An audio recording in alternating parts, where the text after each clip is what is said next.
Tiana is getting married. Come to the wedding. After moving out from Derek and Tiana's place, who had harassed me for 10 years, and living alone in my new home, I got a message from him for the first time in 5 years. As I was shocked and confused by the news, someone revealed to me a surprising fact.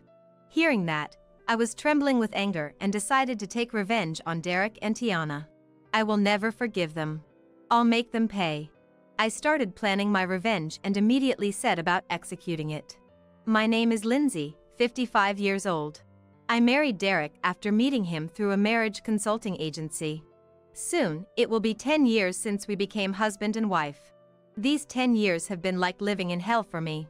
Derek and I both had children from previous relationships. He had a daughter, and I had a son. At that time, I was 45 years old, working as an office worker at a factory, while visiting the marriage consulting agency. Derek was 35 years old, a company employee. His daughter, Tiana, was 15 years old and in the 8th grade when we remarried. My son, Frederick, was 25 years old and working as a professional. Frederick has a gentle nature and has been looking after me more than anyone else since his father passed away, supporting me by my side. He landed a job at a major brokerage firm, a 1-hour drive each way from our home. I thought it would be tough for him to commute every day and suggested he live on his own. However, Frederick stubbornly refused my suggestion. If I leave home, what will you do, Mom? If something happens when you're alone, there won't be anyone around to help you. Since losing his father, Frederick has become very worried about me. Certainly, the loss of his father must have connected to a strong anxiety within him. I couldn't keep him tied to our home because of me. I had to start thinking about a new way of life and decided to look for a partner to remarry. That's how I met Derek. Having both been through similar struggles with stepchildren, we got along well. I thought we could support each other and live together, but reality was not so sweet. The first 6 months after marrying Derek, our relationship was good. Tiana was friendly and made an effort to build a relationship with me. Seeing their attitude, Frederick felt relieved, and starting with Tiana's promotion to the next grade, he began to consider living on his own. I was worried about what would happen to Mom, but both of them are good people, and I've been thinking maybe it's time for me to start living on my own. I can't stay at my parents' house forever, and I've got a girlfriend now.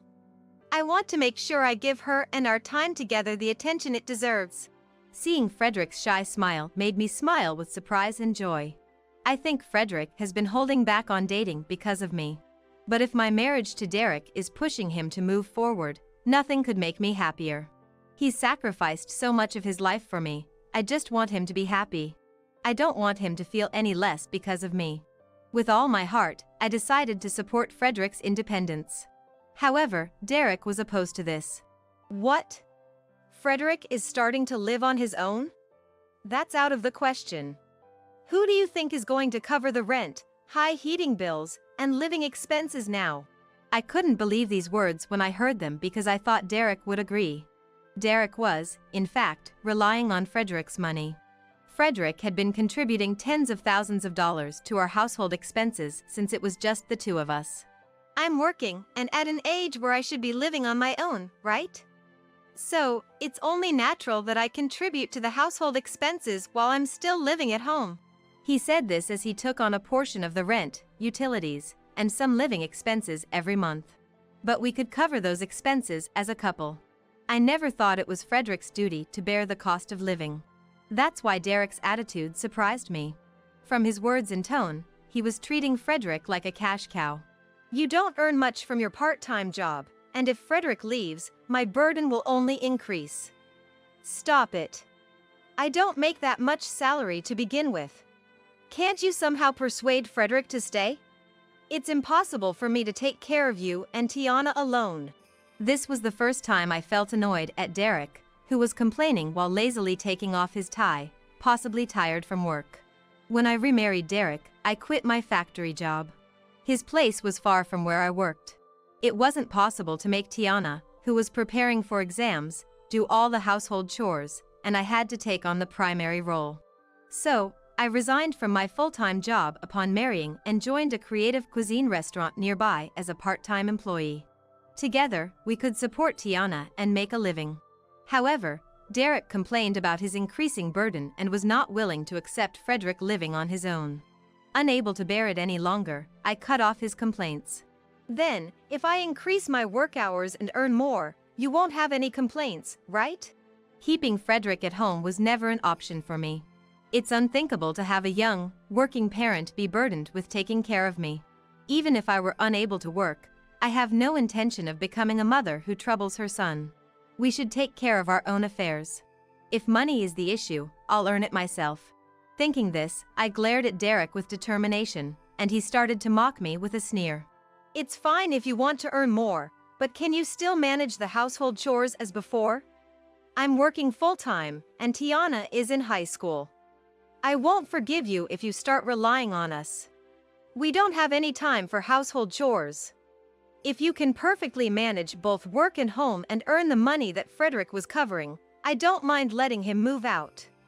But, if you fail even once, I'll forcibly bring Frederick back. Got it? Derek's words felt like a threat, but I nodded without submitting to him. If I can manage, Frederick won't be burdened. Then, I should just do it. I couldn't stay silent after being provoked like that. My competitive nature made me take on Derek's challenge. And after Frederick left, I faced hellish days both physically and mentally. In addition to the living expenses Frederick used to pay, Tiana's advancement increased the household chores, like making sandwiches for lunch and washing uniforms for club activities. I thought Tiana would choose a literary club since she wanted to become a fashion designer, but she joined the volleyball team unexpectedly. Her food intake suddenly increased, the household chores more than doubled, and the burden kept growing. Hey, why does this fabric softener smell different? I told you, use this one for my clothes, and this one for the uniforms. Tiana became very particular after reaching the 9th grade. Becoming a regular in the volleyball team as a 9th grader, Tiana grew stricter and often took out her stress on me, making it a daily occurrence. I'm sorry. I'll be more careful next time. You're really useless. I think I preferred the other mom. She frequently brought up Derek's ex-wife, who had cheated and left, and was very critical about her lunches. Using frozen food would result in being yelled at, and at times, she refused to eat it altogether. Reaching my limit, I discussed this with Derek. However, Derek, as if waiting for this moment, began to threaten me with a smug smile, bringing Frederick into the conversation. You haven't forgotten, have you? If you can't handle the household chores, I'll bring Frederick back. Tiana is a teenage girl. It's natural for her to develop strong preferences. Imagine if she gets ridiculed by her friends for having lunches full of frozen food. What if she stops going to school because of that? Can you take responsibility? She's working hard and has become a regular on her team. If your actions lead Tiana to drop out of school, I won't forgive you. But I have a job too, and a little help wouldn't hurt. No. If your job is an excuse for neglecting household chores, then bring Frederick back to cover the finances. If you reduce your workload, there won't be any problems, right? You made that promise, so stick to it. If you can't, then talk to Frederick about coming back. Period. Threatened with the prospect of Frederick being brought back for any issue, I found myself in a situation where I couldn't even think of enduring this life without someone to consult. I had reached my limit. I wished I could just disappear from this world. It was then that I was worn out both mentally and physically, and ended up fainting at work. It's great that you work hard, but she's clearly too pale. Everyone's worried. Is something going on at home? If the job is too much, just say so. We don't want you overworking. We can adjust your work hours as much as needed. After collapsing from exhaustion, I was allowed to rest in the break room at the office. While crying over my chosen path and feeling ashamed, the concerned owner, Jameson, approached me, and I couldn't help but sob. Hearing the commotion, other colleagues and staff came to check on me, concerned. Yet, I couldn't share my home situation with anyone. I was afraid of being judged. Frederick had left home, feeling secure because I had remarried. If I talked about what was happening, he might suggest divorce. Some might advise me to ask Frederick to come back. But doing that would mean burdening Frederick unnecessarily, taking away his freedom. I didn't want that. I didn't want to cause him any more trouble because of me. That's why I couldn't talk about Derek and the rest. I wanted to say it, but I couldn't. Living with this dilemma, I continued living like this for 10 years. Even after graduating high school, Tiana didn't leave home and went to a vocational school for fashion design. She studied there for 2 years and then got a job at an apparel maker. The harassment towards me continued, now including complaints about my clothes, hairstyle, and makeup.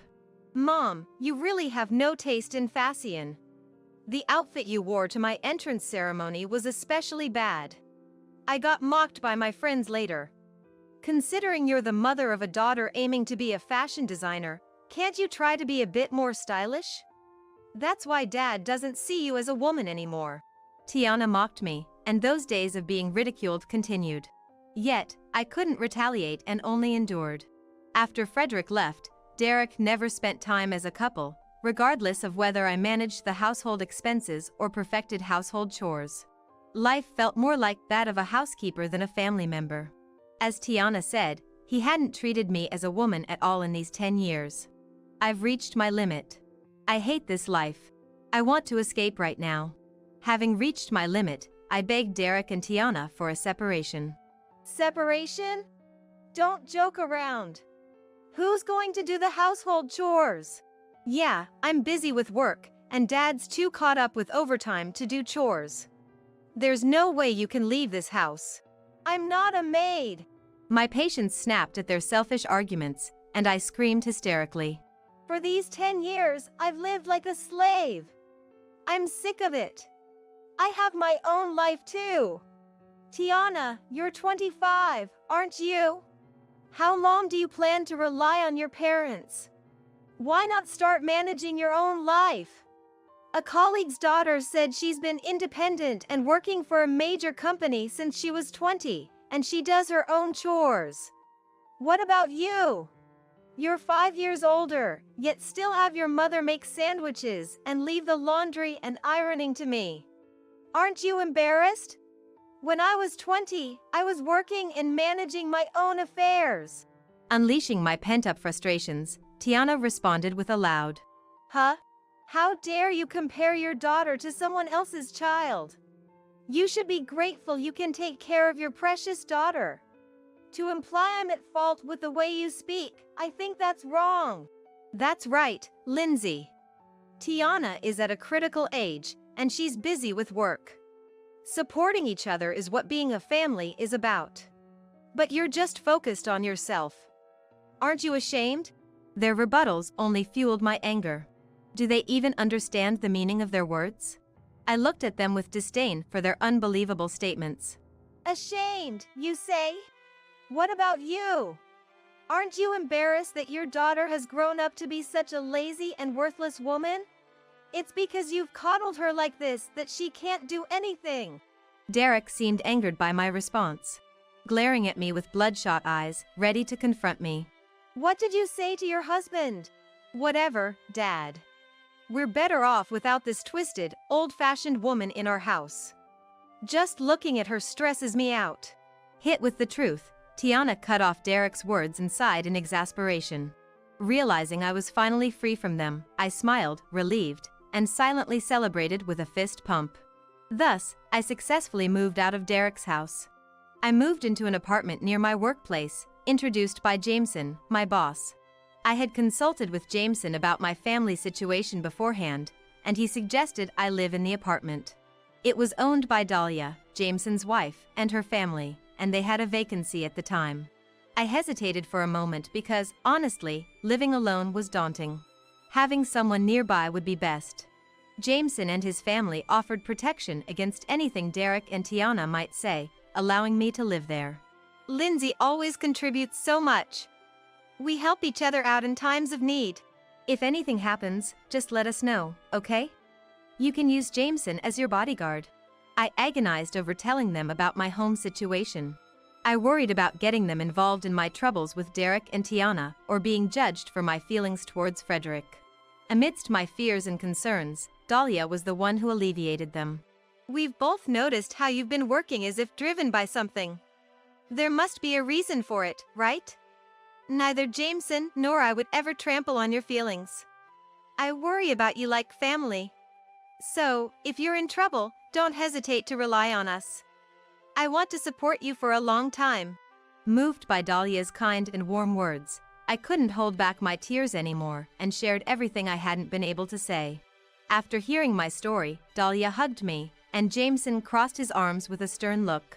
If you're okay with it, I can talk to Derek for you, he offered. Dahlia said, you can always run away to our place. Taking care of my living situation. With their support, I successfully moved out. After leaving, I hardly responded to Derek and Tiana's attempts to contact me. They probably wanted to persuade me to return, but living with them again was the last thing I wanted. I explained the situation to Frederick, letting him know about the separation. If it came to divorce, I might get a share of the assets, possibly some of Derek's savings. However, he was very sensitive about money. Despite the separation, the agreement to pay for Derek's household expenses remained unchanged, and it was unlikely Derek would initiate a divorce. They thought everything was fine as long as I could live independently as before. But my plan didn't end there. 5 years later, Derek suddenly called. Feeling uneasy, I hesitated to answer at first. But, following someone's advice, I decided to respond. Tiana is getting married. Come to the wedding. I was surprised to hear over the phone that Tiana was having a shotgun marriage. Her partner owned several companies and was wealthy. They wanted to capture her in a beautiful wedding dress before her pregnancy showed too much, so they hastily arranged the wedding.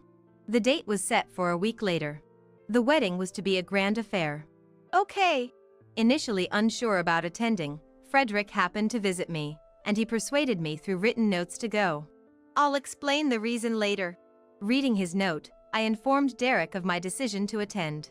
Derek, satisfied with my response, abruptly ended the call without hearing the rest. What's going on, Frederick? How did you know about Tiana's marriage?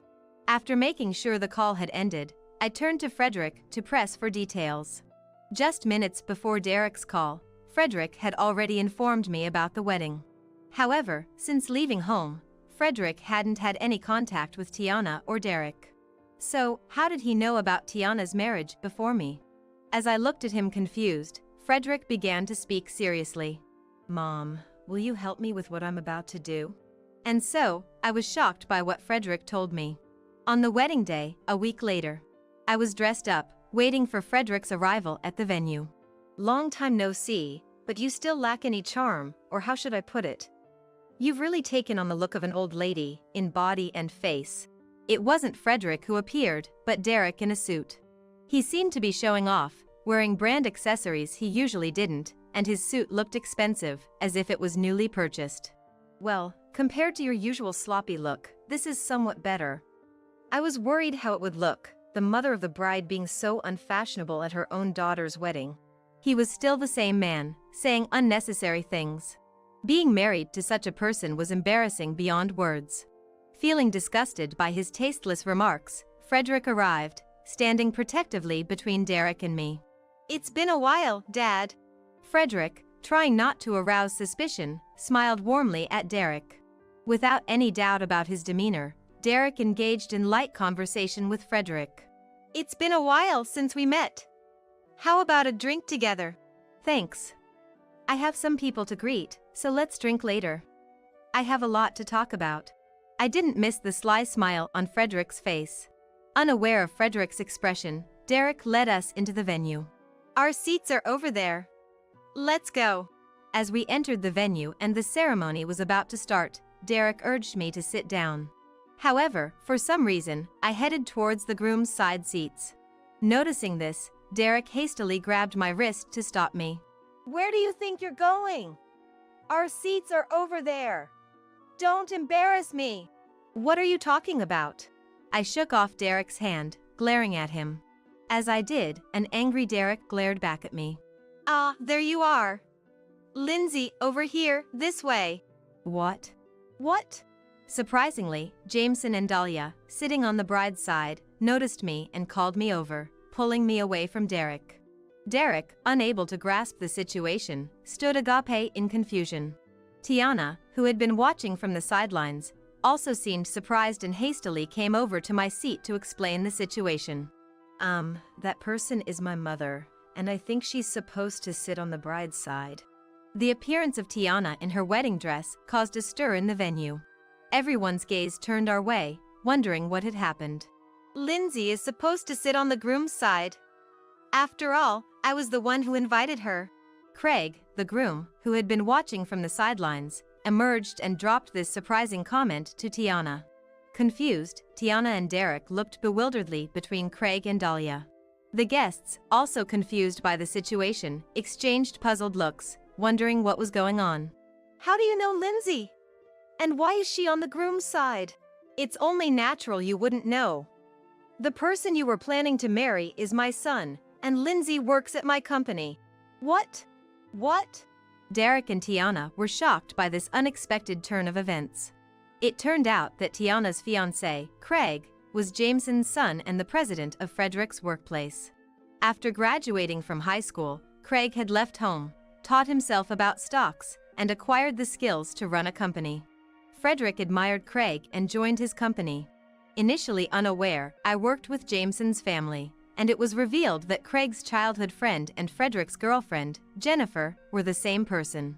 Upon hearing Craig was getting married, Frederick contacted me after learning who the bride was. I then explained the situation to Jameson's family, leading to the current arrangement. When Frederick told me, I was shocked. To think Frederick's dear friend was marrying someone as vile as you. At that moment, murmurs spread, and people began whispering Tiana's misdeeds. Tiana started to retort but stopped, likely because Craig was there. She hastily covered her mouth, forcing a strained smile and speaking as politely as she could to me. Mom, please stop making such bad jokes here. It makes everyone uneasy. That's right, Lindsay. There's a time and place for everything. Derek attempted to retort with a forced smile, but Frederick stood protectively in front of me. Frederick looked down on Derek with a resolute stance, making Derek, who was intimidated by Frederick's height, step back. Then, were the words you've always said to me considered appropriate? As I signaled to a staff member, the lights in the venue dimmed, and a video started playing on the screen.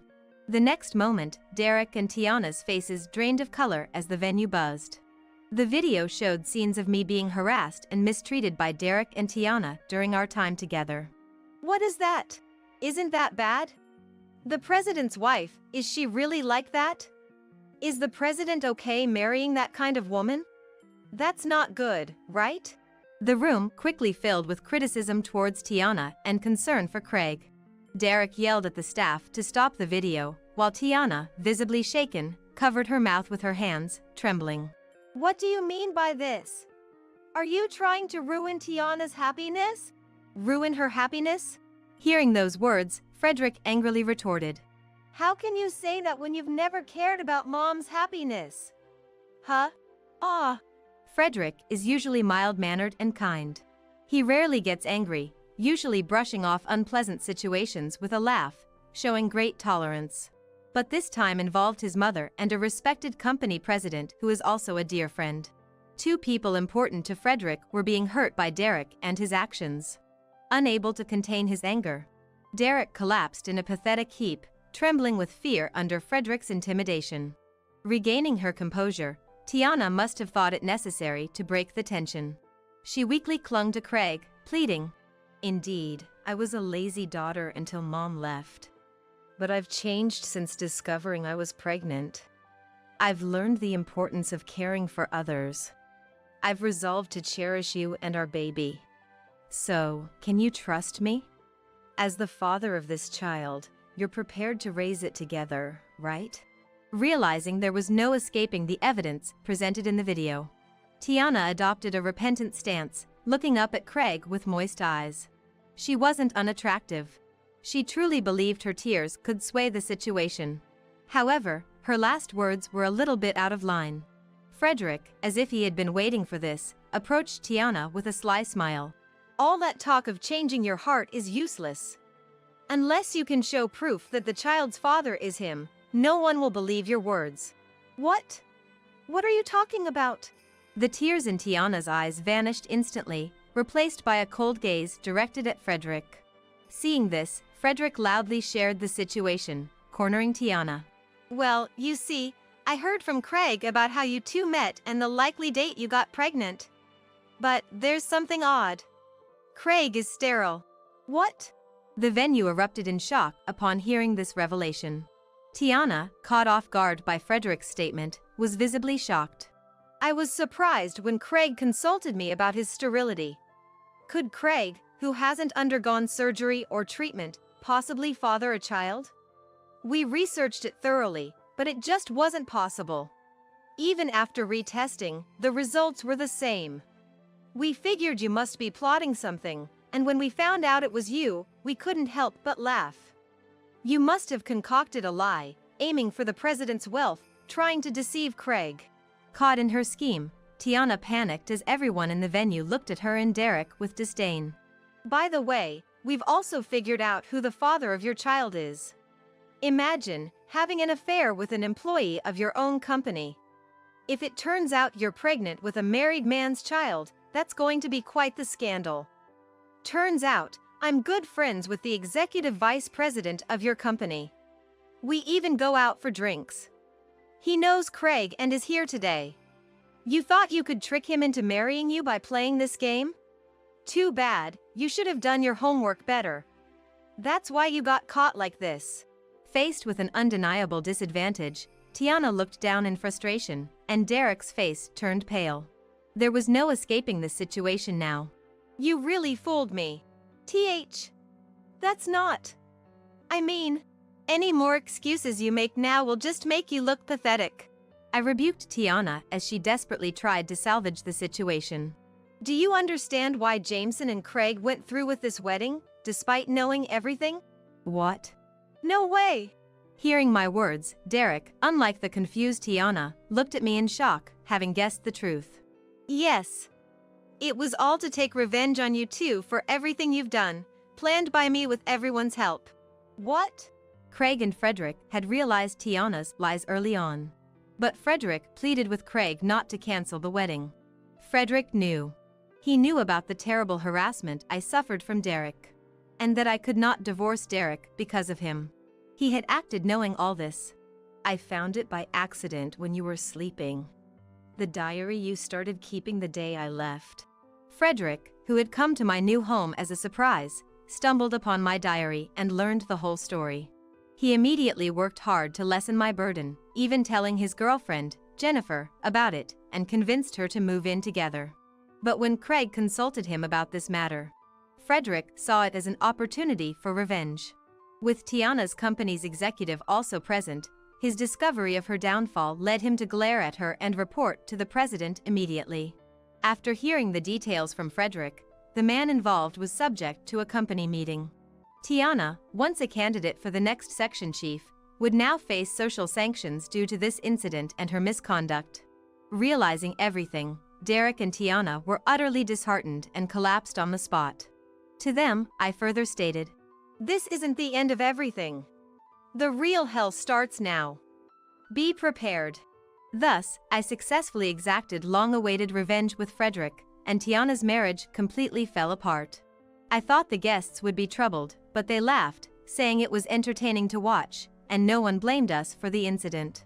Following the event, Tiana could no longer stay at her company and was dismissed along with her affair partner. As for Derek, rumors spread, and he was despised by neighbors and colleagues alike. Unable to live decently, he was rumored to have fled the town. Seizing Derek's departure as an opportunity, I presented him with divorce demands.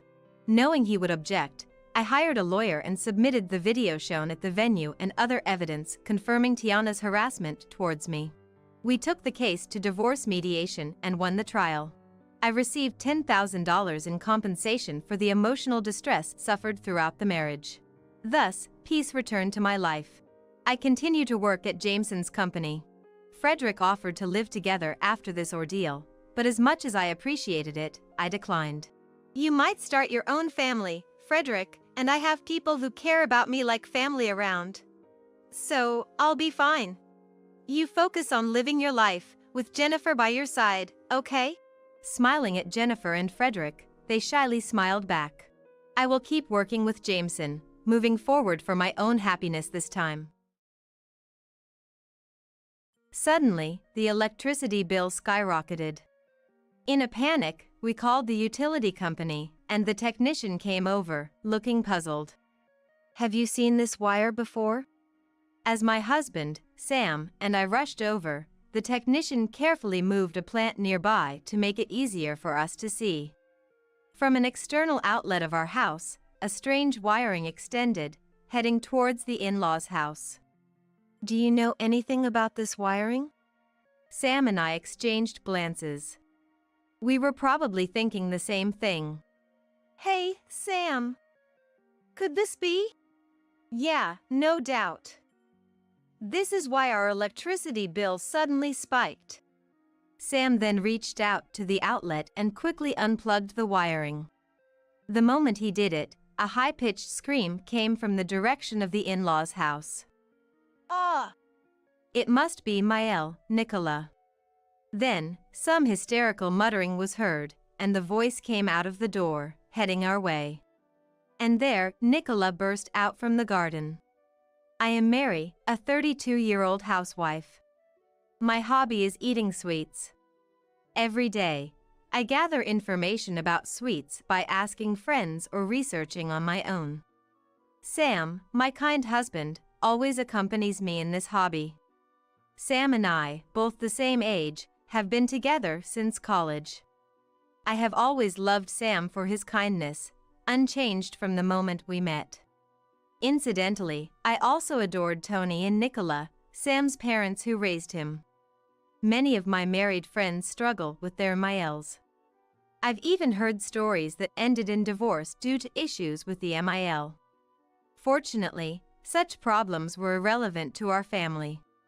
Nicola, who shares my love for sweets, always delights in the treats I bring over, and my Fael, Tony, though a man of few words, always gives a sense of comfort with his constant smiles. Both of them are dear to me, and I like them so much. Tony and Nicola now live about a 30-minute drive away. Not too close, yet not too far, just the right distance. But sometimes, I think, would it be possible to live together with such a couple? Not that I want to live together. But, perhaps, it could work out well. I was fond of them to the point of entertaining such thoughts. However, the world isn't always so sweet, as I would later come to realize the truth. One day, I was baffled by the news Sam shared with me. "What? Tony and Nicola?" Turns out, Tony and Nicola were moving into the vacant house next door to us.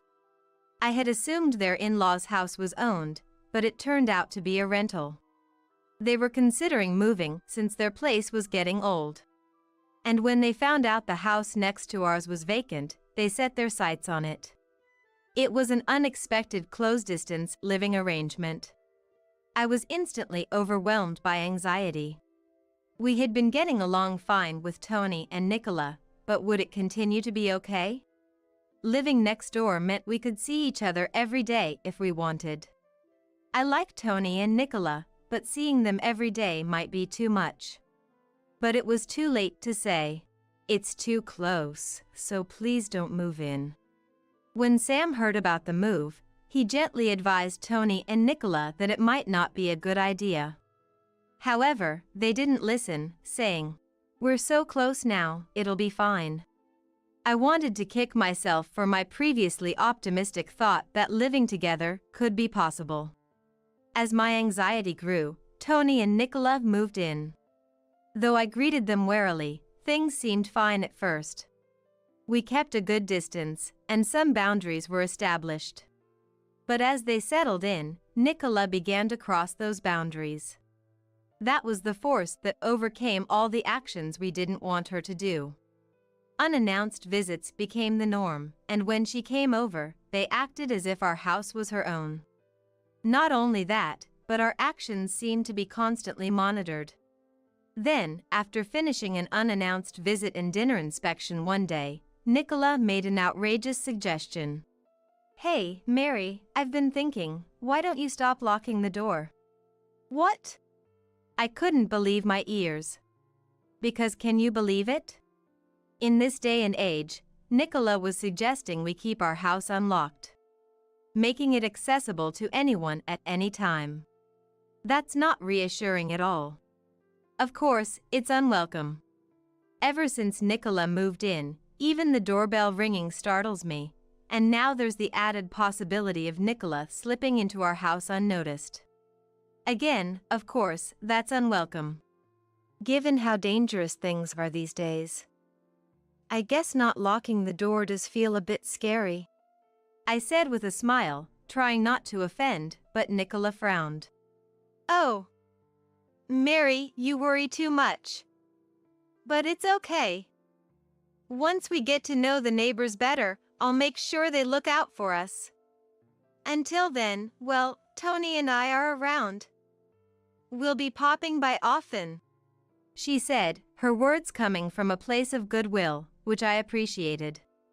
That's why I couldn't say that her frequent visits were becoming a burden. But there's only so much one can take. Last week, Nicola came over every day for 7 days.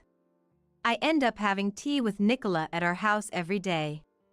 It's no wonder frustrations arise when we're together so much. I've really come to understand that maintaining distance is crucial in the relationship between a mother-in-law and her son's wife. Nicola has been doing as she pleases, leaving unwanted plants in our yard or planting flowers without asking me. If it were once in a few months, I could tolerate it, but daily is a different story. Regarding the locking of the doors, Nicola has brought it up several times since. I've managed to convince her by emphasizing security consciousness. But then, Nicola started asking for a spare key. That's something I'll have to get Sam to refuse. There's no way I can give such a terrifying item to Nicola as she is now. Though Nicola can be difficult, I hadn't come to dislike her yet. Her meddling comes from a place of kindness. I felt more guilt about rejecting her than anything. But over time, my feelings started to change. Whether it's me who has changed, Nicola, or both, I can't say. But I began to feel discomfort and irritation at Nicola's remarks. It was a few months after Nicola and her family moved in. By then, Nicola's visits after lunch had become a routine part of our household. As for Tony, when I asked what he was up to, it seems he's usually out walking or shopping by himself. I suggested, "You could go with him." But she declined, saying, "Walking tires me out." Lately, Nicola has turned into a rather spiteful mother-in-law. When I make tea, she used to simply thank me, but now she always has a complaint: it's lukewarm or it's too weak. Whenever she opens her mouth, it's either gossip or criticism. Being with Nicola makes me feel negative. Yet, I can't just refuse her, so I nod along and force a smile. It's terrible, isn't it? The grass in their yard has been left to grow wild. I'm almost tempted to cut it myself. Nicola was passionately discussing a neighbor's neglected garden today. Then I called out to them. "Oh." She stopped talking suddenly, so I instinctively followed her gaze, which had turned towards the bookshelf. Perhaps she found a book that interested her. It would be nice if we could read together in silence. Did you find a book that interests you? I was about to stand up and head to the bookshelf when Nicola reached for something not on the bookshelf but on the shelf next to it. "Nicola! That's not okay!" I saw what she had taken and reached out hastily. But Nicola opened it with an unaffected expression. "Oh my! Just look at this, Mary. Didn't we overspend last month? Look at this electricity bill. It's twice what we pay at our house." Nicola was looking over our household budget book as if it were a gossip magazine. "Please stop. Give it back," I said, snatching it away, and Nicola laughed. "No need to panic. It's just that, Mary, you seem a bit bad at saving, aren't you? Poor Sam, having a wife who can't save money. You should try a little harder, okay? I could feel my face getting hot. The cover and spine clearly labeled it as a household budget book. Yet, the audacity to open someone else's budget book was unbelievable. And sweets, too. I love sweets as well, so I understand, but a wife who can't save shouldn't be entitled to sweets, should she? Nicola went on to criticize me for spending too much on groceries and unbelievable electricity bills. Then bragged about how good she is at saving. After a while, she seemed satisfied and left. After Nicola's departure, I was so frustrated that I couldn't stop crying. The stress might have been building up. I just can't take it anymore. I cried until Sam came home. Mom's words don't have to bother you. I know it's hard. I'm really sorry. I'll tell her not to come over anymore. Thanks, I appreciate it. After being comforted by Sam, I felt a bit better and decided to discuss something else. It was about the electricity bill. Just like Nicola pointed out, it was high. There hadn't been any changes, yet the bill had suddenly spiked these past few months. I was concerned, but dealing with Nicola had distracted me. Sam looked at the electricity bill and frowned. This is definitely strange. Yeah, isn't it? The next bill is coming soon, right? If it's still odd, we should contact the power company. A few days later, a bill arrived for over $1,300, more than double the usual. We hurriedly decided to have the power company come and check. The power company employee thoroughly inspected everything. Then, we were called over to see something peculiar. Did you know about this line? Rushing over, the employee moved a plant nearby so we could see better. Hidden by long leaves was an external outlet we hadn't used since the house was built. Having completely forgotten about it.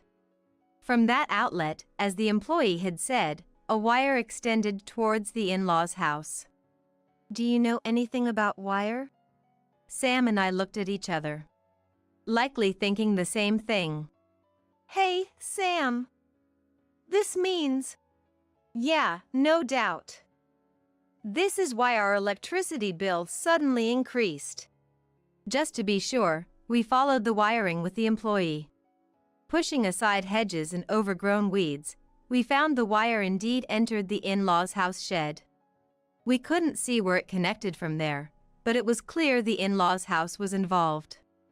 The employee's expression hardened. Should we call the police? No, it might come to that, but let's talk first. This house belongs to our parents. The employee, tense at first with the suspicion of electricity theft, relaxed upon learning it was a family home. Is that so? Then I'll leave it to you. Thank you for coming out. We really appreciate it. We escorted the employee back to our driveway and watched him leave. After saying goodbye, we faced each other, thinking.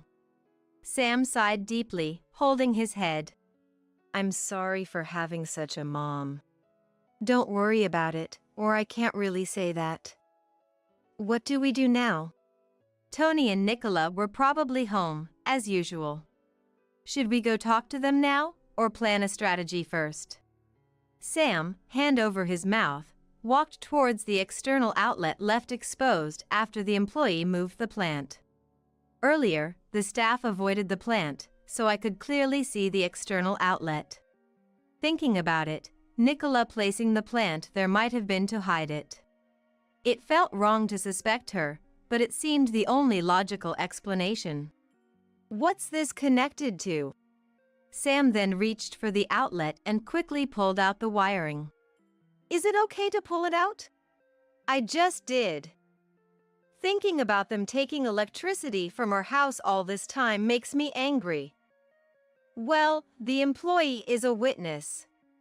They can't talk their way out of this. If needed, we have that. You're right. I nodded in agreement. That's when it happened. Ah! A high-pitched scream came from the in-laws' house. It must have been Nicola. Next, some hysterical mumbling, then the voice moved towards the door and headed our way. Nicola burst out of the house towards the garden with force. Wow! She hadn't expected anyone to be there. Seeing us, Nicola exclaimed in shock. Oh! You scared me! What are you doing there? She came at us aggressively, so I stood my ground and replied. What about you, Nicola? Do you need something in our garden? You seemed quite flustered. Well, that's... Nicola awkwardly averted her eyes. Sam, holding the unplugged wire firmly in his hands, was right there. Nicola exclaimed, Ah! and tried to snatch the wire from Sam's hands. Sam twisted away, hiding the wire behind his back. What are you doing? No, that's my line. Sam held the wire in front of Nicola's face and said in a low, serious voice. This was plugged into our outlet. Tom emphasized our, and Nicola glanced upwards, momentarily flustered. So what? Do you know where this wire leads? I have no idea about that. But put it back right now. It's causing trouble over here because it's unplugged. She demanded it should be plugged back in without knowing where it leads. And she is claiming harm from it being unplugged. That was as practically an admission of guilt. Yet, Nicola seemed unapologetically frantic. The reason for Nicola's panic was clear. I stood next to Sam, smiling brightly. Nicola, please calm down. We can't plug in a wire when we don't know where it leads. This is our outlet, you know? It's fine to plug it in. Just a bit won't hurt. So. Oh. Nicola, you've always told me not to waste electricity, even a little, and that Sam is unfortunate to have a wife who can't even save on electricity. You said that, didn't you? Well, that's... Nicola was restless. It's too late, she murmured softly, almost panicking. What time is it now? It's 9:57 a.m. It's no use now. With that, Nicola ran off, stumbling as she went. Sam was puzzled by Nicola's bizarre behavior, but I knew the reason. I whispered to Sam. What? So that's what it was. Maybe if we wait at home, they'll come by eventually? Sounds like it. Sam threw the wire down, and we headed back inside. A few minutes later, there was a sound at the door, followed by the doorbell. It was Nicola. I unlocked the door and opened it. Hello, Nicola. About earlier. Shut up! Move! As soon as the door opened, Nicola pushed past me, clicking her tongue as she entered. She was visibly in a bad mood. Stomping through the house like a monster, she plopped down on the sofa. Sam, already in the living room, started to speak, but Nicola beat him to it. I'm so thirsty. What about my tea? You're so slow. You should move before being asked. That's the rule, isn't it? Yes. And you locked the door again, didn't you? This is why people say the son's wife in this neighborhood is so cold. As if there's anything in this house worth stealing. Pretending to be all high and mighty is just annoying. Huh? Nicola continued to complain. I can't stand it anymore. I grabbed a half-empty plastic bottle nearby and slammed it on the table in front of Nicola. She froze, eyes wide. Mary. Here, water for you. And you mentioned there's nothing to steal, but unfortunately, there are greedy and dirty people out there. Like someone who would steal electricity, for example. Nicola's face showed turmoil. I sat down next to Nicola. Despite being right beside her, Nicola wouldn't even look at me. She looked down, her face turning pale. What's wrong, Mary? You're completely different. Oh, Nicola. There's only so much I can take. Did you think I was some kind of saint? I tried to lighten the mood with a joke, but Nicola looked as if she had encountered a demon rather than a deity. Nicola looked at Sam for help, but he just shook his head silently. Nicola had no allies, with an angry daughter-in-law beside her and Sam. As there was no one inclined to help nearby, Nicola's next move was predictable. I'm sorry.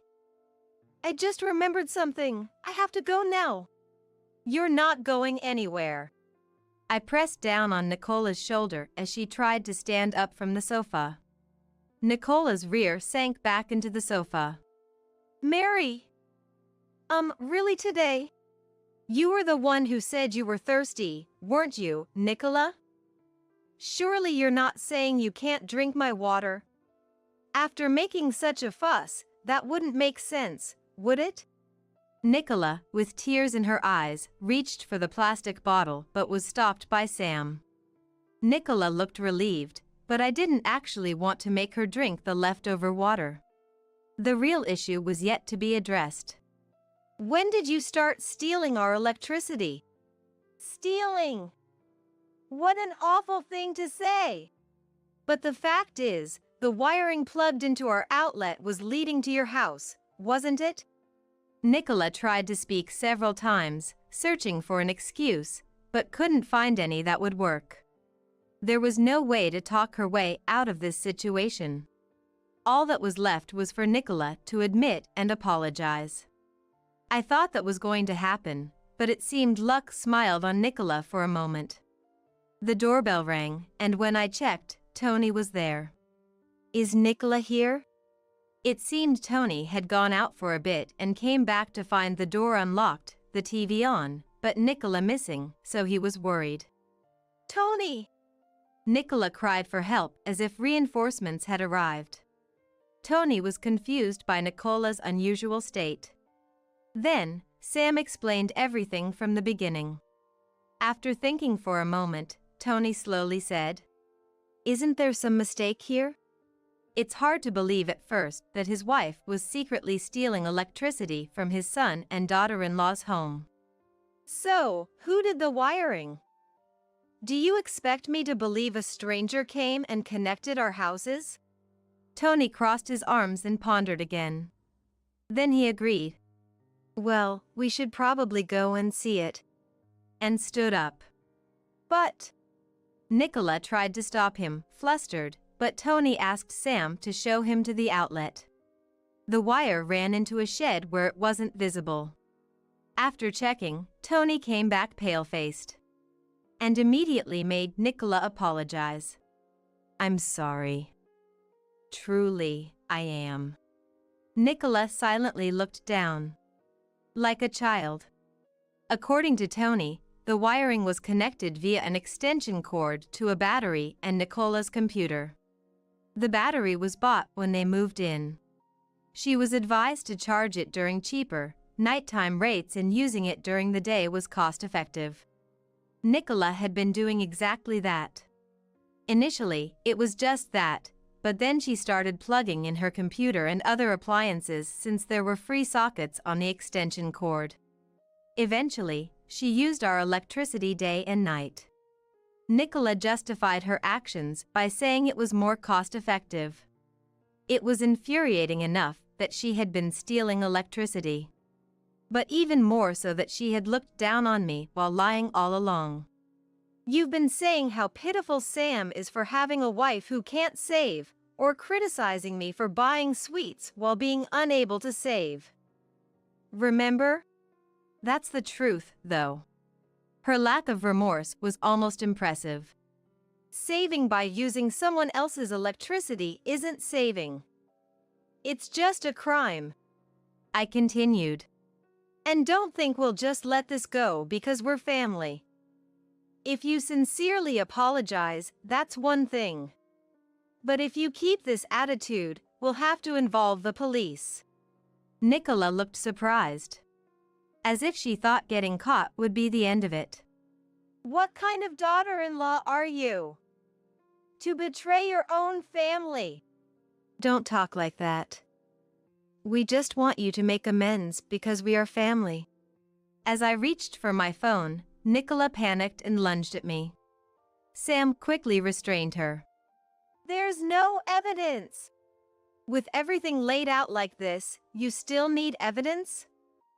Let me tell you something conclusive." I pointed towards the roof. Nicola squinted, then realized. Yes, our house is equipped with security cameras, which happened to cover the area around the outlet. Nicola murmured a small, "Ah." "Is this enough for you? And one more thing." "There's more?" "The reason you were in such a hurry today was because of the release of limited edition sweets, wasn't it?" "No way." I smiled. "Yes. I had a friend get them for me, so I managed to secure them.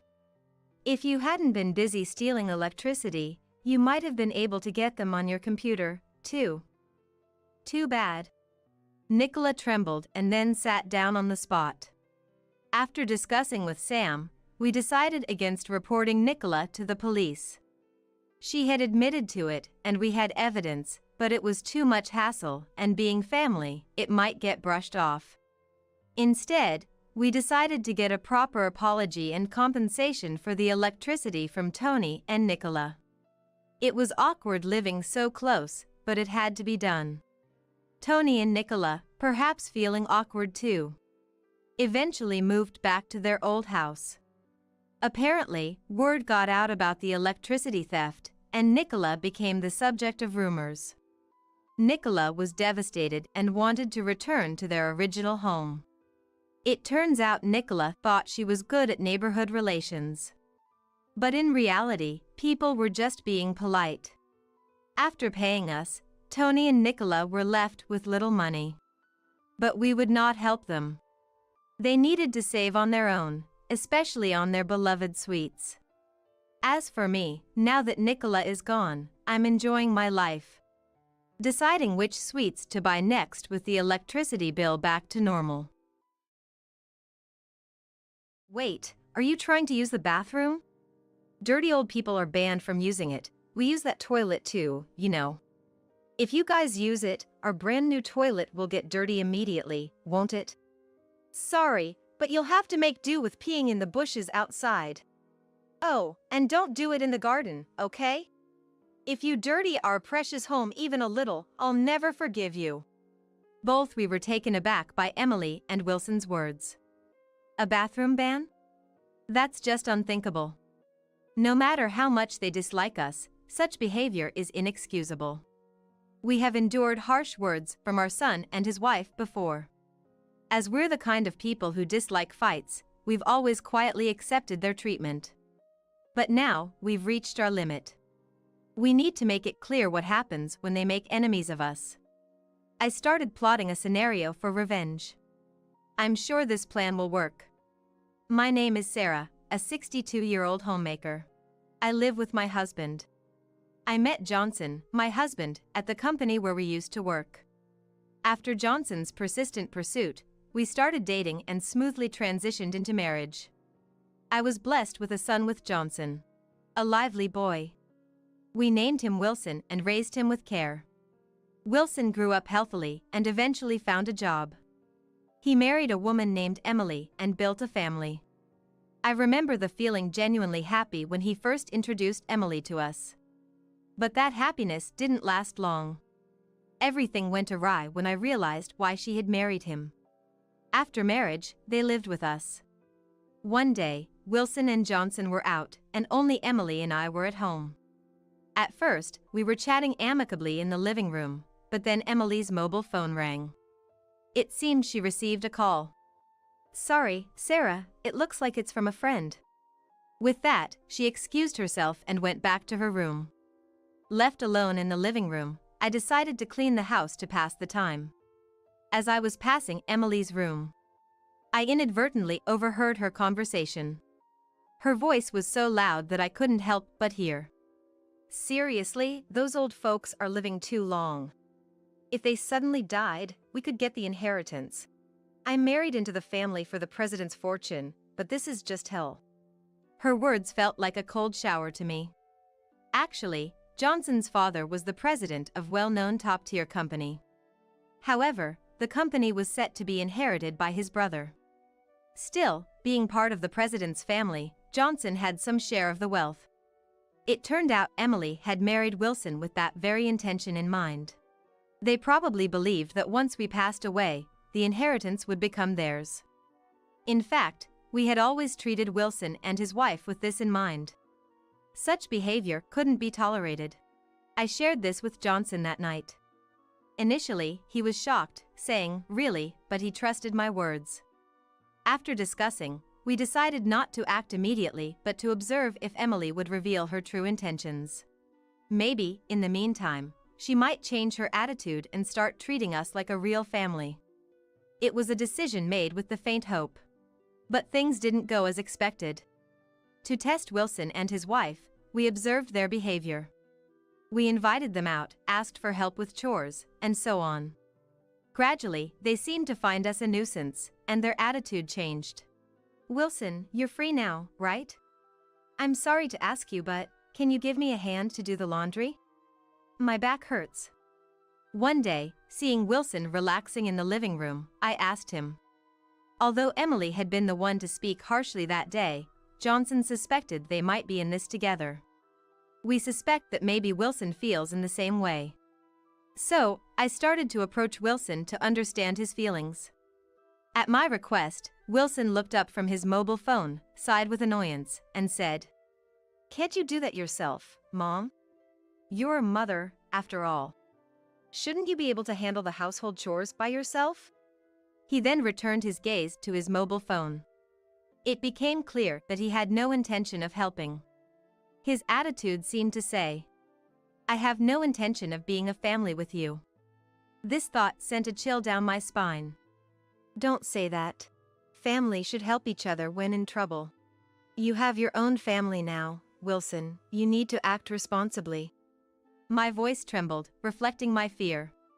If my suspicions were true, it meant that even Wilson, whom we had lovingly raised, was betraying us. That was something I couldn't bear. Desperately, I pleaded, "Please help me."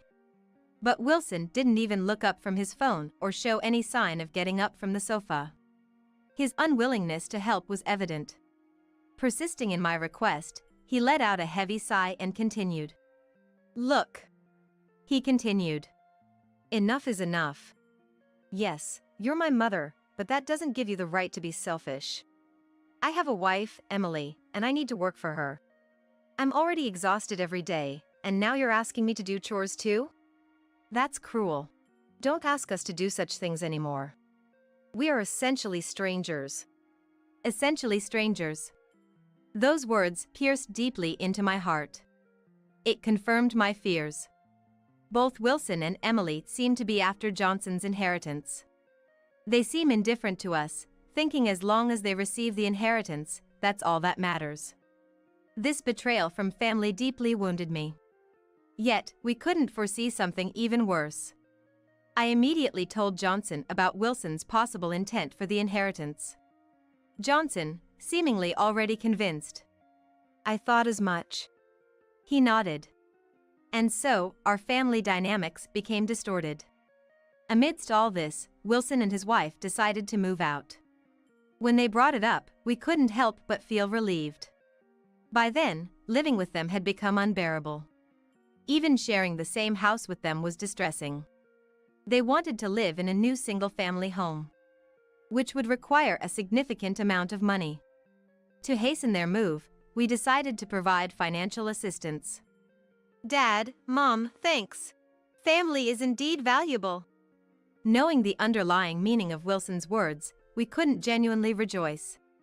The construction of their new house was completed, and it was the day of their move.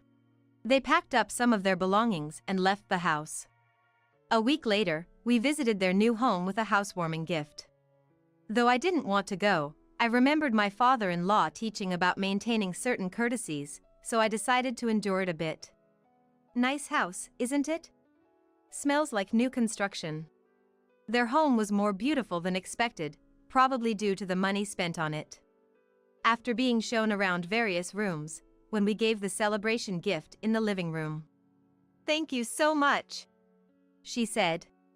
She seemed pleased as she put away the gift. While chatting in the living room, I felt the need to use the restroom. "Where's the bathroom? May I use it?" I said. To my request, Wilson and his wife responded unbelievably. "Wait, are you trying to use the bathroom? Dirty old people are banned from using it. We use that toilet too, you know. If you use it, our brand new toilet will get dirty immediately, won't it?" Followed by his words, "Sorry, but you'll have to make do with peeing in the bushes outside. Oh, and don't do it in the garden, okay? If you dirty our precious home even a little, I'll never forgive you." Their words made me feel dizzy. It was too cruel, regardless of how much they disliked us. At that moment, they were like strangers to me. There was no familial affection left. That's why I decided to start my revenge. I planned to ruin them thoroughly. I secretly devised a scenario for it.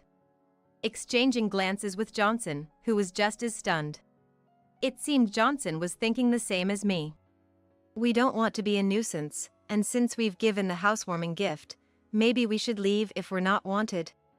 There was no reason to stay in their house any longer. We had fulfilled our duty by giving a housewarming gift.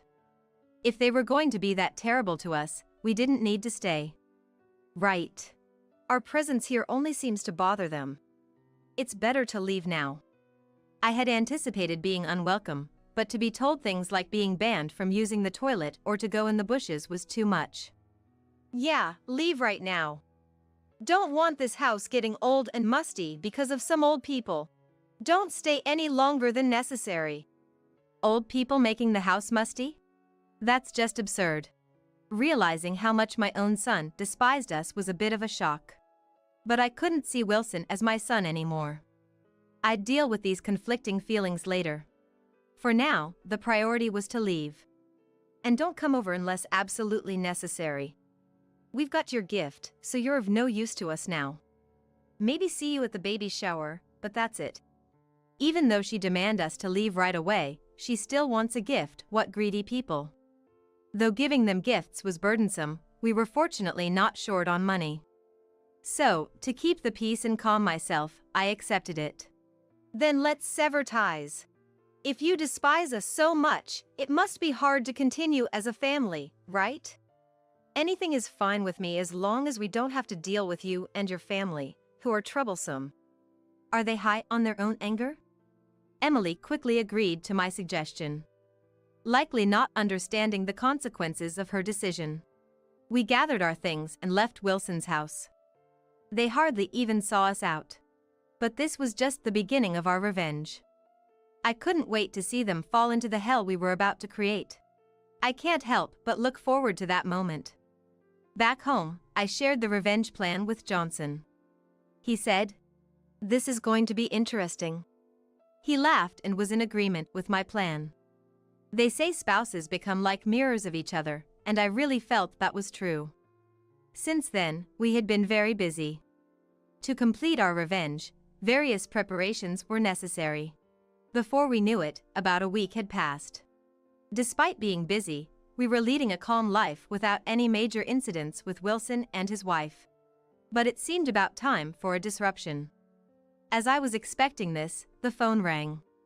Johnson and I exchanged glances.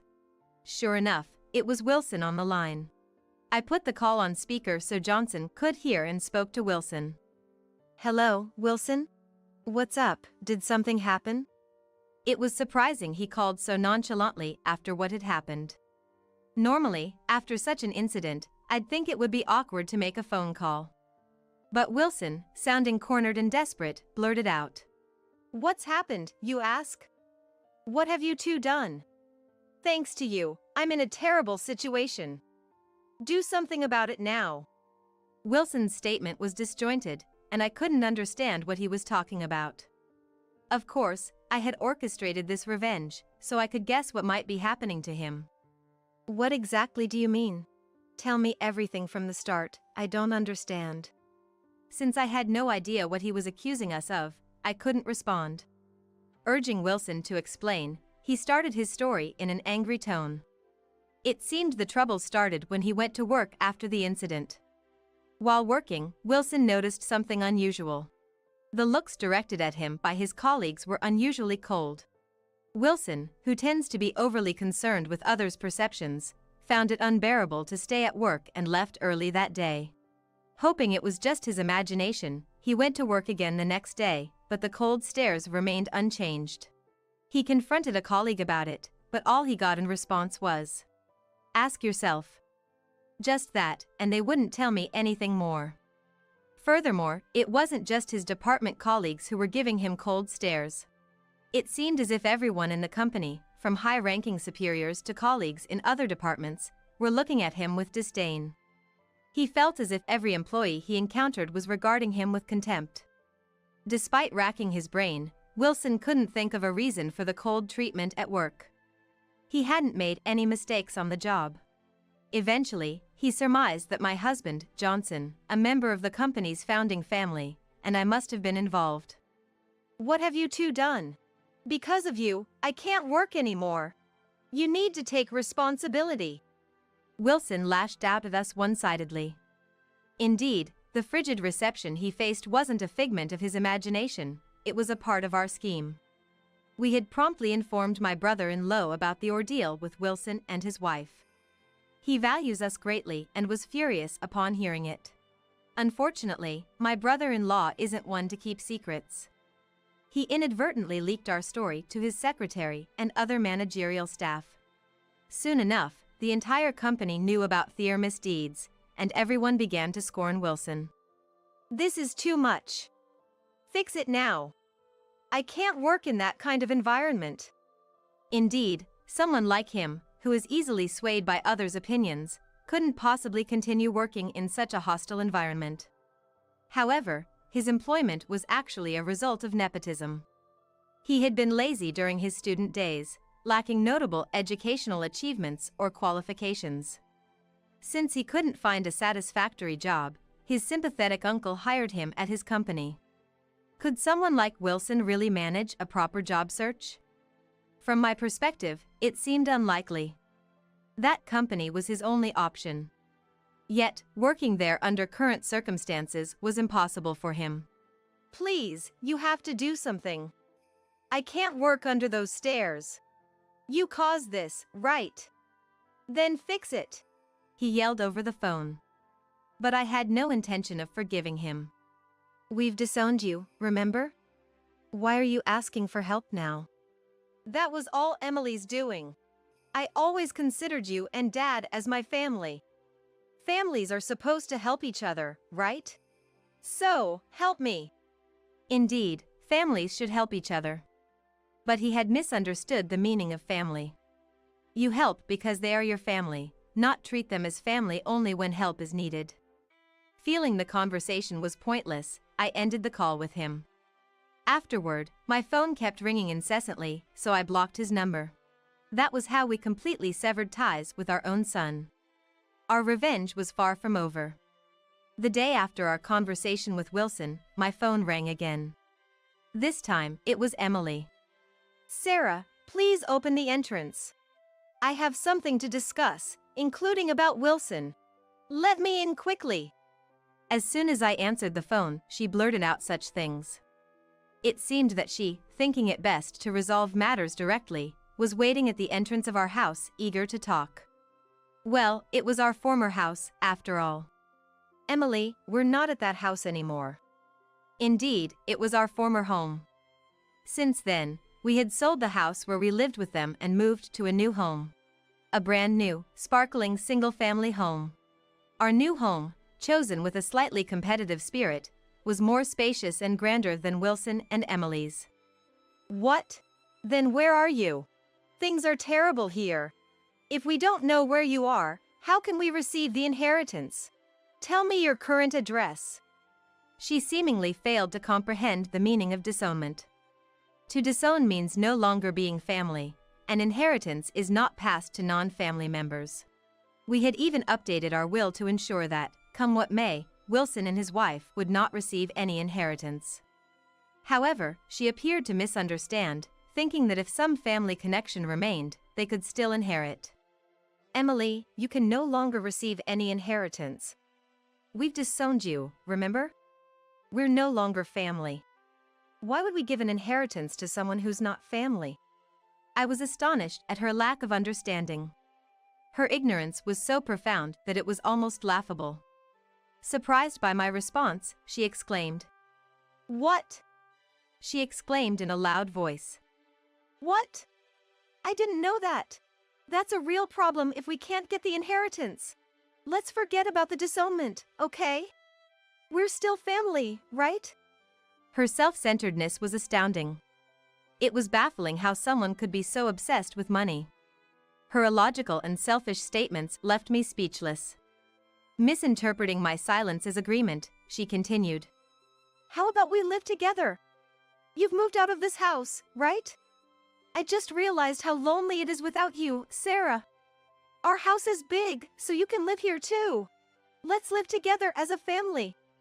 And yet, this was the same person who had once called us dirty old people and drove us out. Now she was even suggesting living together, clearly all for the sake of inheritance. It was obvious that restarting life with them was out of the question. I wondered if she even understood that. Could she really not understand even that? Sorry, but we'll have to decline. And from now on, please don't contact us. We've disowned you, so we're no longer family. And non-family members won't inherit anything. Please understand and give up. No! That's unacceptable!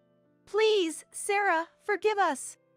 When I firmly declared our disownment, Emily seemed to finally grasp its meaning and desperately clung to any hope. But my decision was final. And likely Johnson's as well.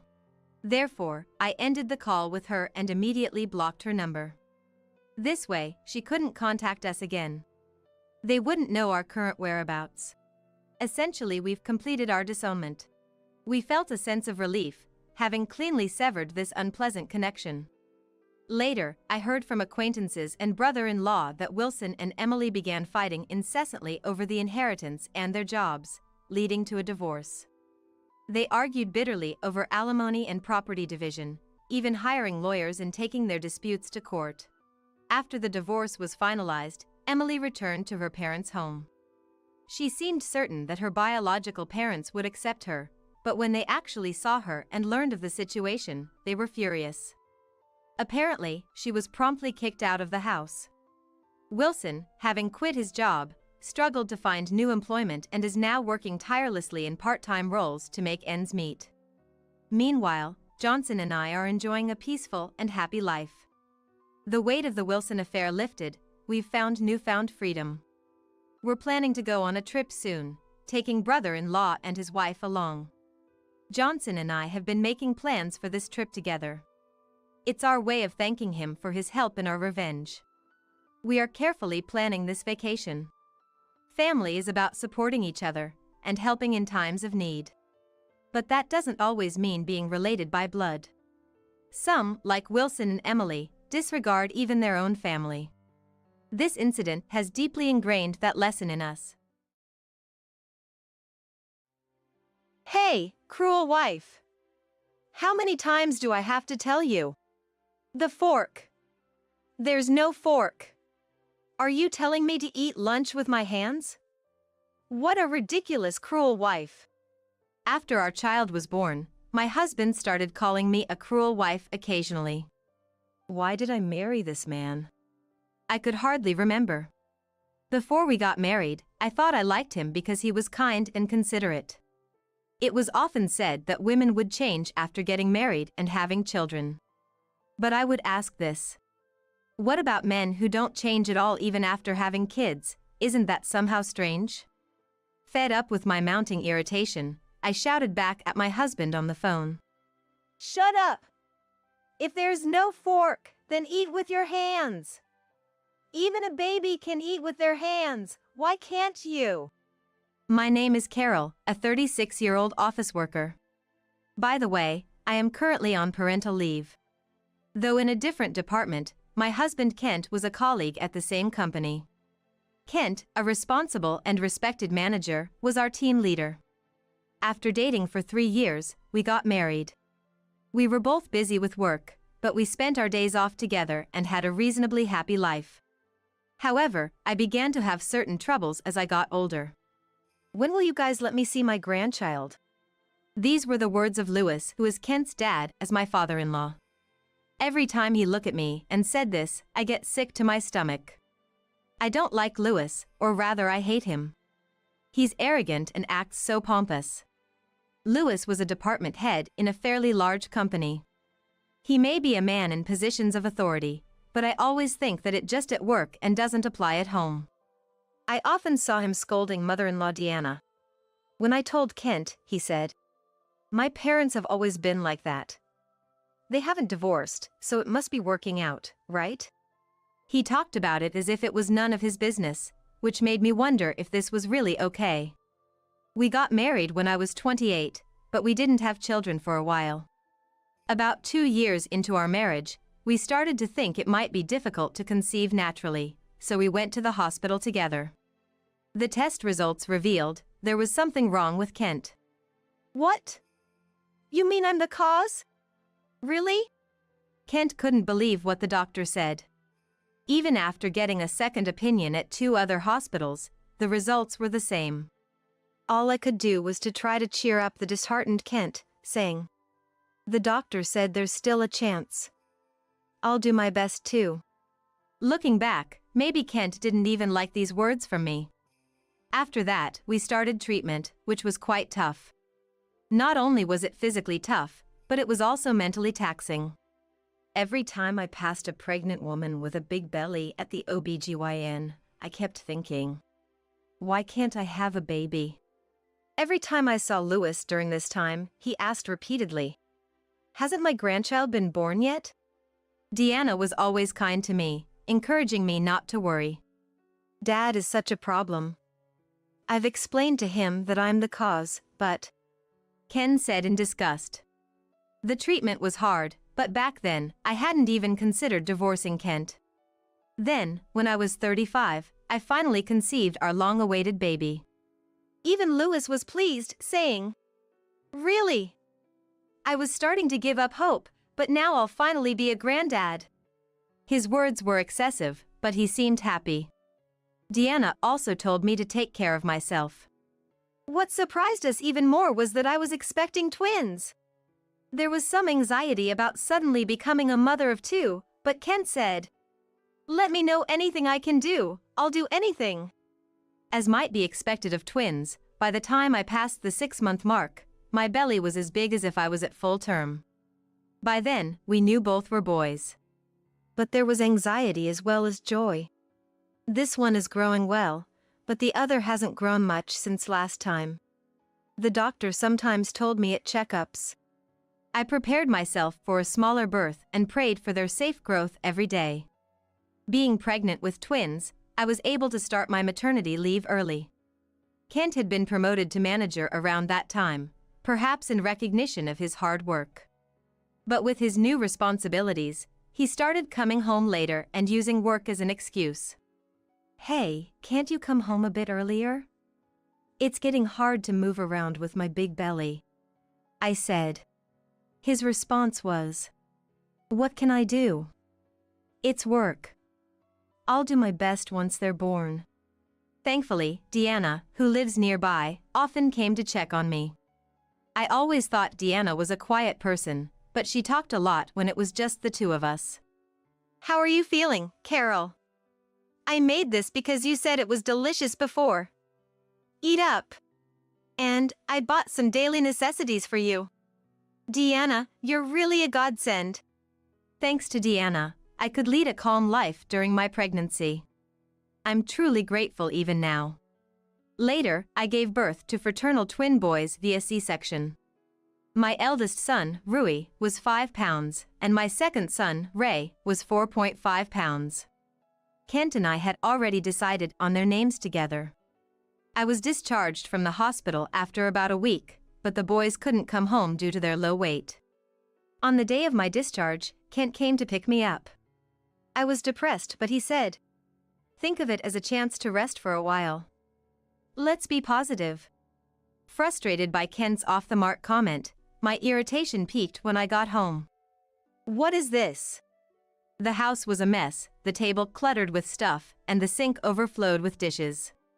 Even Kent realized it was bad and said, "I was going to clean up, but I've been busy with work, and on my days off, I'm too tired and sleep in, and I thought, you're coming back today anyway." Realizing he expected me to clean up made me more sad than angry. "Kent, didn't you say you'd step up once the kids were born?" "Of course, I'll help with anything I can.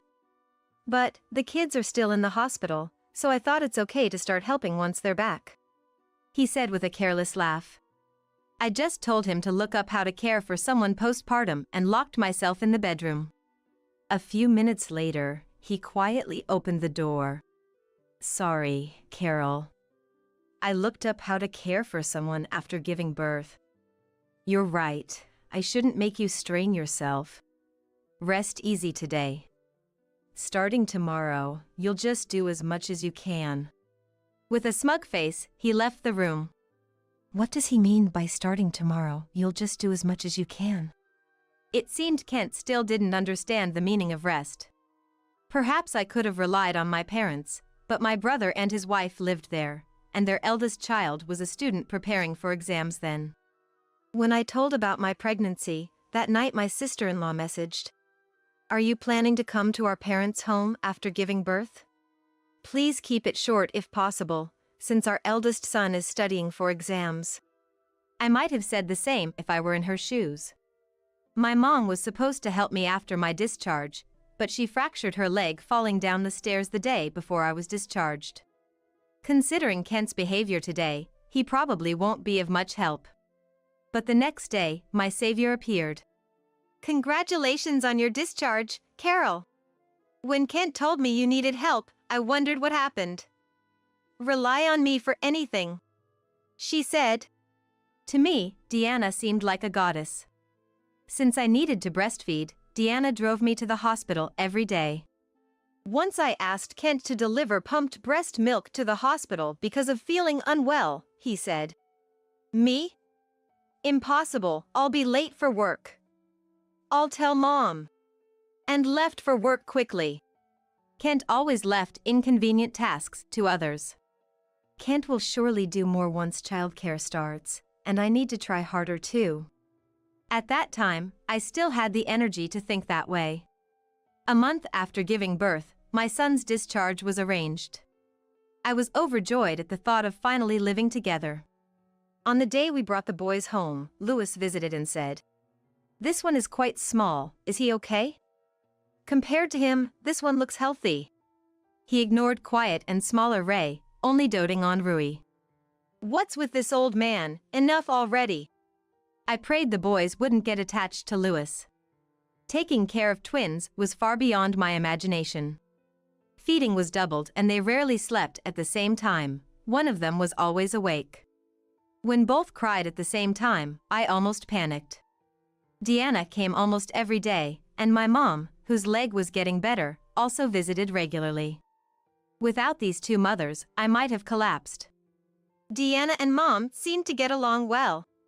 "We'll take care of Rui and Ray, so you should sleep while you can," they insisted, pushing me into the bedroom. I managed during the day, but the problem was at night. Kent, who said he'd do his best once the kids were born, hadn't changed. He still came home late, and by the time he arrived, I had finished bathing the babies. The most he did was admire the twins' cute sleeping faces. "They're so cute." He often made them wake up by touching their cheeks. When they woke up and cried, the other would join in. "Hey!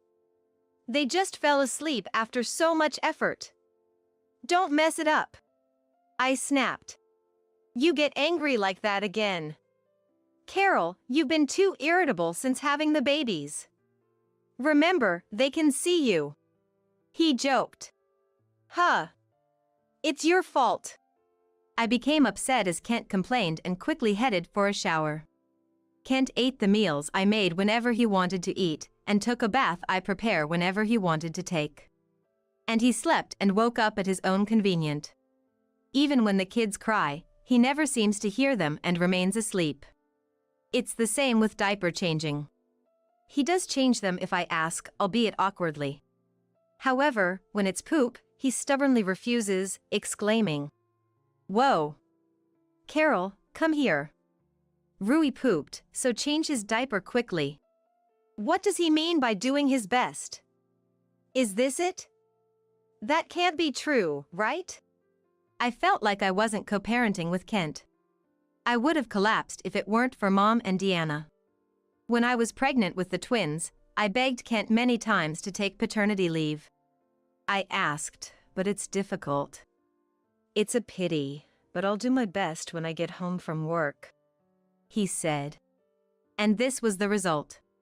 Furthermore, Kent told me, "At my company, no man takes parental leave. The wives of my colleagues make lunch every day. Professional moms are different, huh?" Before giving birth, I used to make Kent's lunch every day. I didn't have time for that since the twins came, so he had to buy lunch or eat out. Kent seemed annoyed by this, and I felt his sarcasm. By then, my love for Kent had completely cooled. Could anyone still love their husband in this situation? Maybe it's time for a divorce. He hardly contributes to household chores, just complains. But raising twins alone, that's unsettling.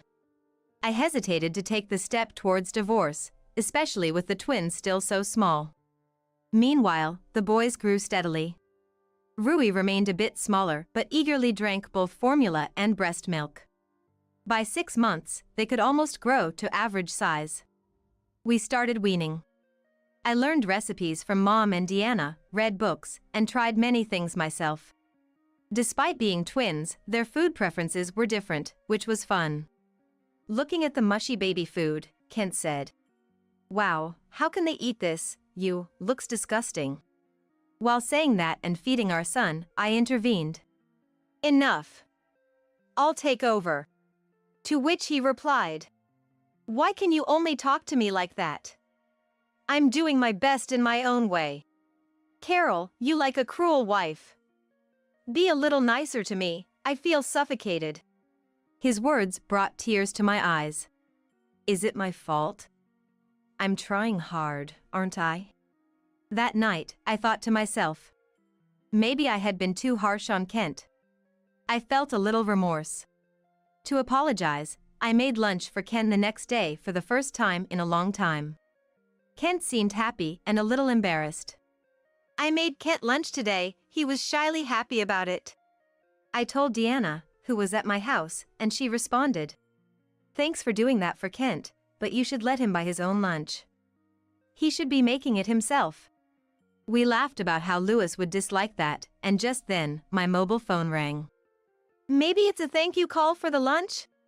Excited, I answered. "Where's the fork?" Kent's yelling echoed in my ears. "Sorry, what?" I responded. "Hey, cruel wife. How many times do I have to tell you? The fork. There's no fork in the lunch. Are you telling me to eat with my hands? What a ridiculous cruel wife." As I fell silent, he said to me, "Is this payback for yesterday? You really have a bad attitude. Bring me a fork in 5 minutes." I felt bad about forgetting the fork. But did he need to be told this much? At that moment, I stopped seeing this man as family. Maybe it was too late, even by my own standards. My anger welled up and it reached its peak. Without regard to Deanna being next to me, I shouted, "Shut up. If there's no fork, then eat with your hands. Even a baby can eat with their hands, why can't you?" Perhaps Kent didn't expect such a reaction and said, "We're getting a divorce, that's it with you, the cruel wife." We'll talk when I get home. And hung up. I glanced at Deanna, who had an unexpected reaction. Kent came home very early that night, perhaps finishing work at a normal time. Behind him, Louis and Deanna were there. Louis sat down arrogantly and demanded, "Hey, coffee!" Thinking it was probably the last time I'd see this uncle, I silently made coffee. I've heard most of it from Kent. Aren't you being a bit too selfish? Louis spoke to me arrogantly as usual, laughing at the idea of a housewife being so bossy. I was an office worker, just on parental leave, but I didn't feel like explaining. I said, "Really? I just get so irritated with Kent, who shows no responsibility or awareness as a father after the birth of our children." Louis sighed. Men are like that. I was the same. It can't be helped. You're the reason we couldn't have grandchildren for so long, yet you haven't apologized to our family? Huh? What did this man just say? So that's why he was so harsh on me. Kent looked uneasy next to Louis, who demanded an apology. Really? That's a lie from Kent. The issue lies with your son. I pulled out Kent's medical results and slammed them in front of Louis. Even Louis was taken aback and accused him.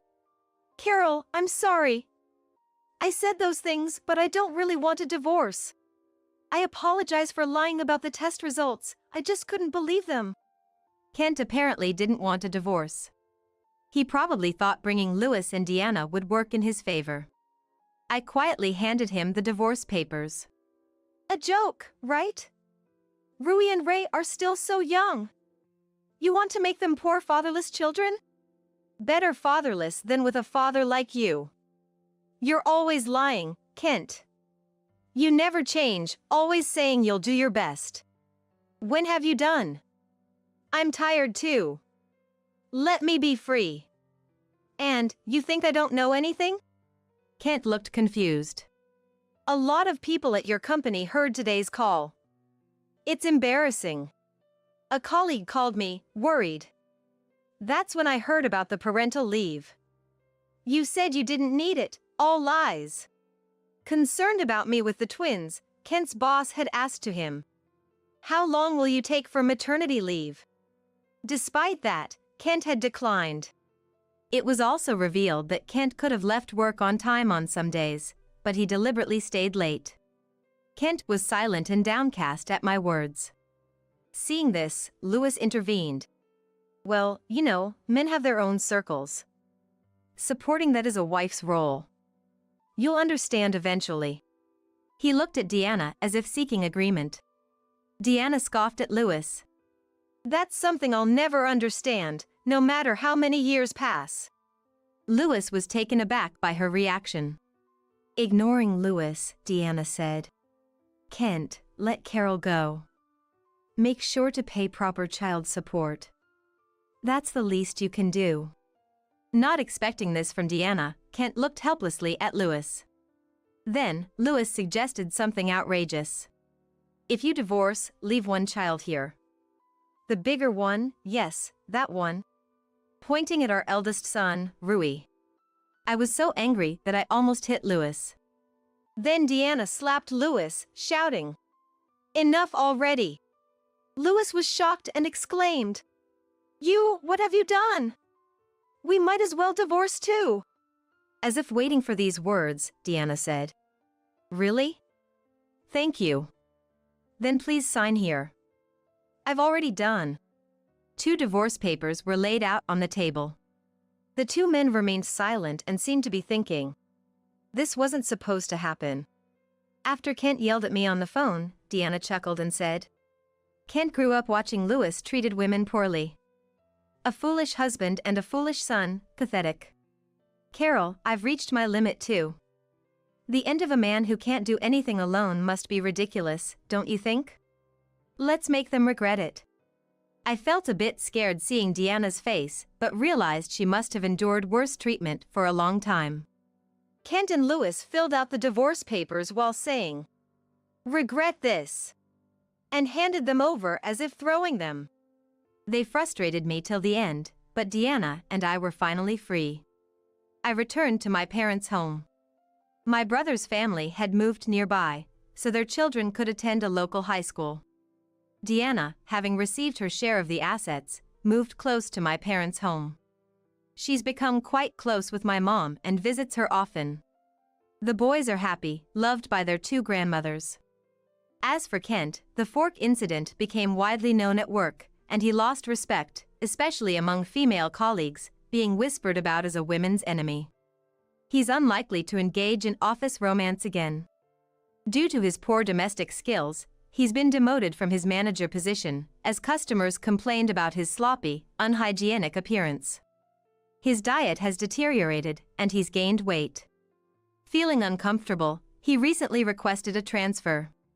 By the time I return from parental leave, Kent won't be at the same company. Similarly, Lewis's personal life suffered. He tried to make this incident a laughing matter with his superiors over drinks, but the room fell silent. The way I see it, a man who can't treasure his family isn't worth much. The CEO personally told him, so Lewis's remaining months until retirement will be uncomfortable. He'll likely spend his old age alone. Both got what they deserved. Deanna started part-time work at a nearby grocery store and seems to be enjoying her days. I'm happy for her. The twins, Rui and Ray, are about to celebrate their first birthday. A few days ago, the two of them started walking at the same time. I was so moved that I couldn't help but burst into tears. They have different food preferences, but they like the same toys and are now playfully fighting over them, saying ah. Ah. Watching them, I vowed to be a strong mother. What should we make for the New Year's feast? It's that time of year again. My name is Sherry, a 31-year-old working professional. Many of my female colleagues have left the company for marriage or childbirth, leaving just one single woman and one married woman like myself. New young employees keep coming in, and the three of us joke that we are already the senior ladies at our age. I have made it to a supervisor role, but climbing any higher seems challenging. Still, I'm content with my current situation, working for a stable company, earning a decent salary and having a good time with my colleagues. My husband Kevin is 2 years younger than me but is climbing the corporate ladder smoothly and is well regarded by his bosses. Both of us have full-time jobs, and since we don't have kids yet, we're living a fairly comfortable life. That said, we're usually frugal, except for special occasions like vacations or birthdays. Neither of us are into brand name stuff, and we don't have many material desires. Preparing for having a child and enjoying life together if you don't have children, I vaguely think like that and save money. As soon as Halloween ended and the city switched to Christmas decorations, I started thinking about the new year. Every year, Kevin and I prepare a New Year's feast and drinks to bring to my in-laws. For some reason, that's become the norm. The first New Year's after getting married, my mother-in-law asked me to pick up a ham she had ordered. Turns out she hadn't paid for it yet. I gave her the ham, but she didn't mention the money. I figured she would settle up later, but that never happened. When my husband casually asked her about it, she said she was busy and would deal with it later. Then, when my husband wasn't around, she said, "You can at least pay for the ham, right? I mean, we're the ones preparing for New Year's here." I wouldn't have minded paying, but the way she said it without even a thank you was annoying. We had already bought drinks and snacks as she had asked, and even brought New Year's gift. It's an hour away by car, so I can't stay overnight, so I wonder what preparations are needed. If she had said she was making a homemade feast, I would have been impressed, but she had just bought stuff from the store and there were no New Year's decorations. I convinced myself that hosting is hard work and let it go. The next year, she asked us to bring not just drinks and snacks, but also the New Year's feast. We complied, thinking it's only a few times a year we visit. My husband's parents, us, and his sister and her husband were all there.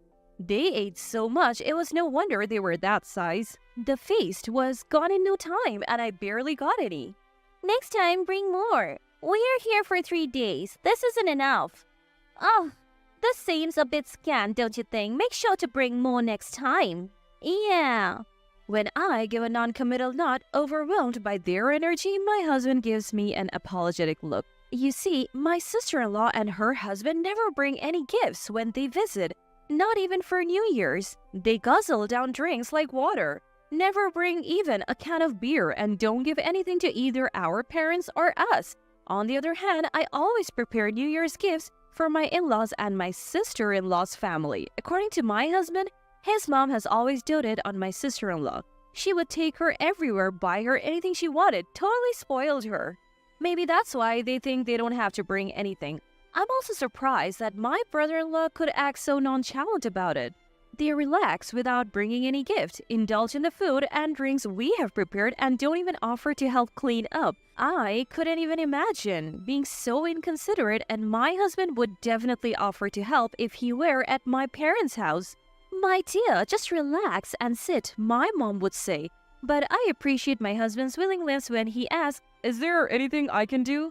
Last New Year's, we had some crabs sent from relatives in Alaska. Since there was too much for just us, we took it to my in-laws and it was a hit. You are really doing it, sis. This is how you do crab? My sister-in-law was ecstatic. I knew they would probably eat most of it, so I brought the crab in the shell. Peeling crab shells is something I'm good at. My relatives used to send them to my parents. As we sat at the dinner table, I quickly peeled the crab for my husband and me. Not being accustomed to it, my mother-in-law and sister-in-law's family struggled to keep up. Eventually, my mother-in-law told my father-in-law to hurry up and peel, and my sister-in-law reached for our plate. Sis, you're so good at this. Can you put some on my plate next? And so, without even objecting, I became the designated crab peeler for my sister-in-law and her husband. Even when my husband said, "You're not kids, do it yourself," they didn't care. What's worse, not a single thank you was heard from them. Then, as if they really liked it, they even said, "Looking forward to more crab next year." But it seems this season's catch wasn't good, according to my mom. For this year's New Year feast, I was thinking of this. What do you think? I showed my husband a catalog. A restaurant in Minnesota collaborated with a department store to sell New Year's meals for the first time. "Thanks for always doing this, but my parents won't appreciate it. Let's go for something cheaper. This looks pretty expensive." I do agree, but I also don't want to bring something that's just abundant but not tasty. You never know what snide remarks you'll get, and I want my quiet father-in-law and kind husband to enjoy something good. I'm fed up with my rude mother-in-law and sister-in-law, but it's New Year's after all. If it leads to a good time, then that's all the better. That thought was still in my mind. Plus, I have some good news this time, which I explained to Kevin. The Minnesota restaurant that's making this New Year's feast, it's where my friend Mary got married. You remember her from the wedding. Oh, Sherry's best friend from high school. That's right, she came all the way from Minnesota. Yeah, I would love to visit her restaurant someday, so I've been wooed by this department store for 2 years to supply them with New Year's dishes. Turns out they are a bit anxious, so they're giving a 30% discount to family. Oh, really? So we're included in that deal? Yes. She said it's a special offer. Plus, it's not just about the discount, they're also looking for feedback, so we'll fill out a survey afterwards. Got it. Well, let's take advantage of that for this new year. And then it was New Year's Day. The New Year's feast, drinks and snacks were packed and ready to go. The takeout boxes for the New Year's feast were nearly twice the usual size. When Mary heard about our situation, she said they offer extra large boxes. The whole thing weighed almost 13 pounds. Even loading it in the car required some care. Last year, we got stuck in a traffic jam, so we decided to leave early. The roads were empty, so we arrived sooner than usual.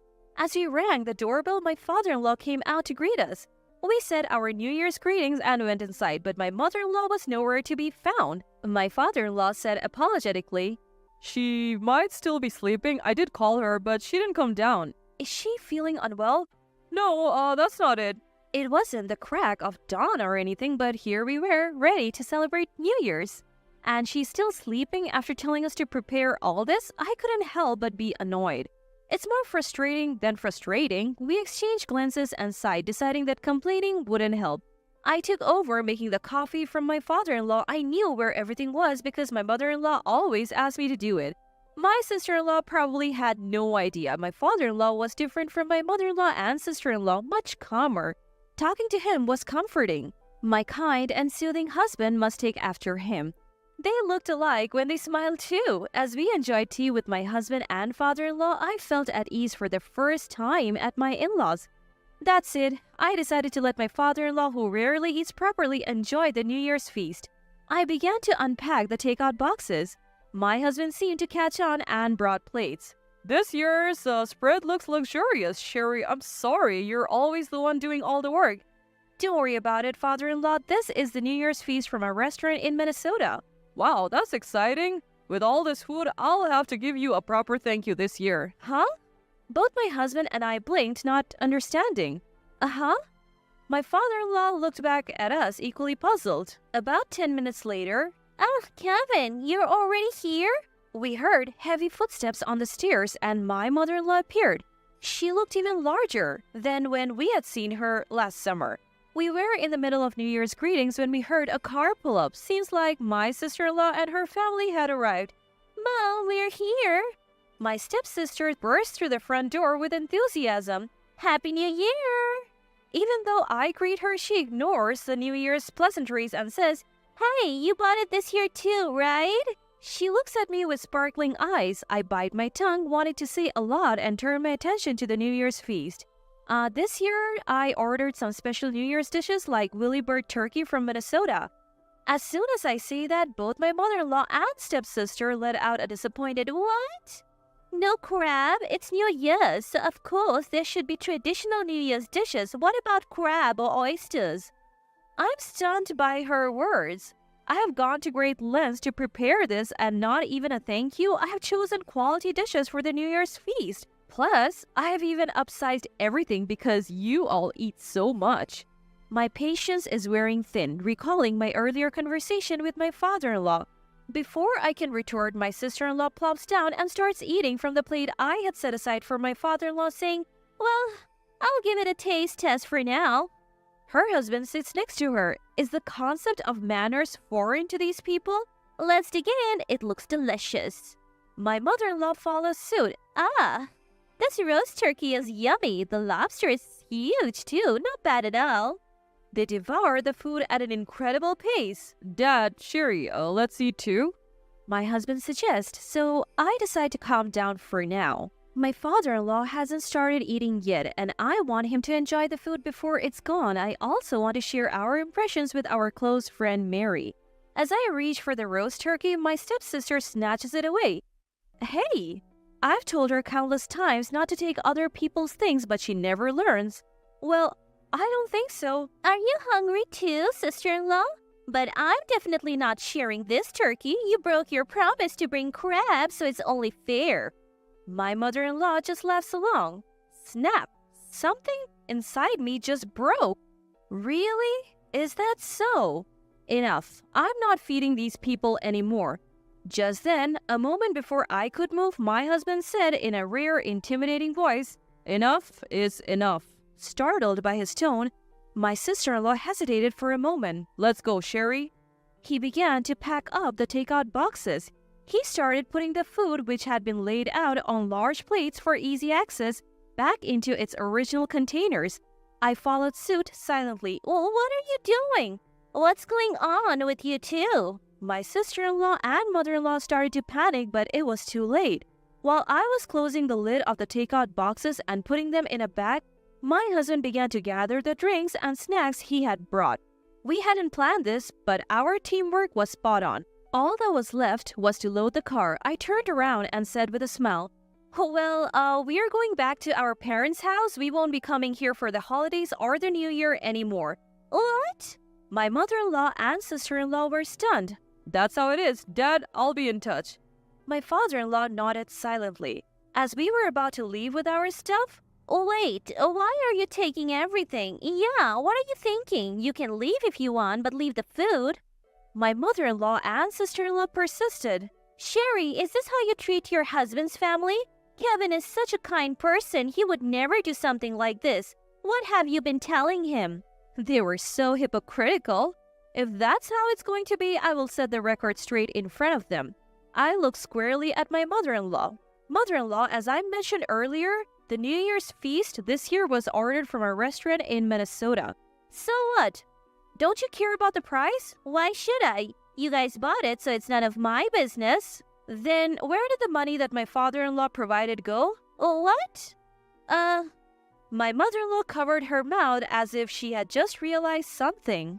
Every year, it seems my father-in-law has been providing money for the meals we bring, but we have never accepted it. Where did that money go? My mother-in-law must have thought she would never get caught since she had been successfully stealing the money every year. She turned pale. Oh, what are you talking about? Are you still going to pretend you don't know? You have no idea how shocked we were when we heard it from my father-in-law. My father-in-law was just as shocked. He only found out that we hadn't received a single cent when he saw the puzzled look on our faces. He had never intervened when his wife and daughter treated us poorly because he thought he was covering the costs. Even though we brought the food, my mother-in-law and sister-in-law ate it with such arrogance. My father-in-law didn't say a word because he thought he was the one paying for it. What's going on? I've been giving you 2 extra money every year, including for transportation, haven't I? My usually mild-mannered father-in-law raised his voice. Well, you see... My mother-in-law was at a loss for words, her eyes darting around. Do you have any idea how much effort it takes to pick and bring the food each time? You were asleep just a moment ago, weren't you? Well, that's... Yet every New Year's, we try to make everyone happy. It's not just about the money. What really hurts is that you can't even say thank you. My mother-in-law mumbled, and my sister-in-law looked pale behind her. I had a hunch about her. You knew about the money Dad prepared, didn't you? In fact, you have been using it for yourself. I hit the nail on the head. Given how much my mother-in-law dotes on her, it's entirely possible. What did you say? No, it's not me, it's Mom. My sister-in-law was flustered under my father-in-law's glare. We had no more business here. Let's go, Sherry. Okay, goodbye. We loaded our stuff into the car and drove off without looking back. Wait, what are we going to do for New Year's? We can share some roast turkey with you. I thought I heard that from behind, but I didn't look back. Sherry at this point, she's so clueless. My husband's timing was perfect and I burst out laughing after that. We had a great time at my parents' house for New Year's. We all enjoyed a feast from the restaurant where my best friend Mary works. My mom even gave her thoughts on each dish, so I took detailed notes. When I compiled it all, it turned into something like a report. We sent that along with a survey we received and later got an unexpected gift. Mary's family was delighted with our detailed comments and found our differing tastes interesting. They even sent us an invitation to their famous restaurant in Minnesota. It was nice to be invited, but even nicer to see how much Mary is loved. It warmed my heart to know my best friend is happy in her new home. As for my husband Kevin's family, my mother-in-law had indeed been using the money from my father-in-law for herself. She told him she had given it to us. And she and my sister-in-law had been enjoying lavish lunches at fancy hotels. Most of it seemed to be spent on extravagant meals. And get this, more of my mother-in-law's financial misdeeds came to light, and that gentle father-in-law of mine was furious. She had underestimated him, thinking he wouldn't make a big deal out of it. Now she's facing divorce. I was a bit shocked to hear this. That calm and kind father-in-law of mine... But maybe it's precisely because he's like that he couldn't forgive not giving money to his son and daughter-in-law. Courtesy matters even among family, and saying thank you and sorry is basic. Neither was present in my mother-in-law or sister-in-law. If we had been greeted with a smile and a thank you every year, and if we all could have enjoyed the meal together, the money wouldn't have mattered. My sister-in-law and her husband, despite their low income, had been living beyond their means and relying on my father-in-law for support. Now he's declared he won't give them another cent. My husband said while reporting all this, "Hey, I still want to have a father-son relationship with Dad going forward. Is that okay with you, Sherry?" "Absolutely," I answered without hesitation. It's too bad we couldn't share our New Year's feast with him. Oh, since we got that invitation, how about we invite him when we go to the restaurant? Great idea. He would love that. Dad's a big ice hockey fan, so he would have plenty to see in Minnesota. Believe it or not, watching sports is a hobby of his. Really? My dad loves ice hockey too. Our conversation kept flowing.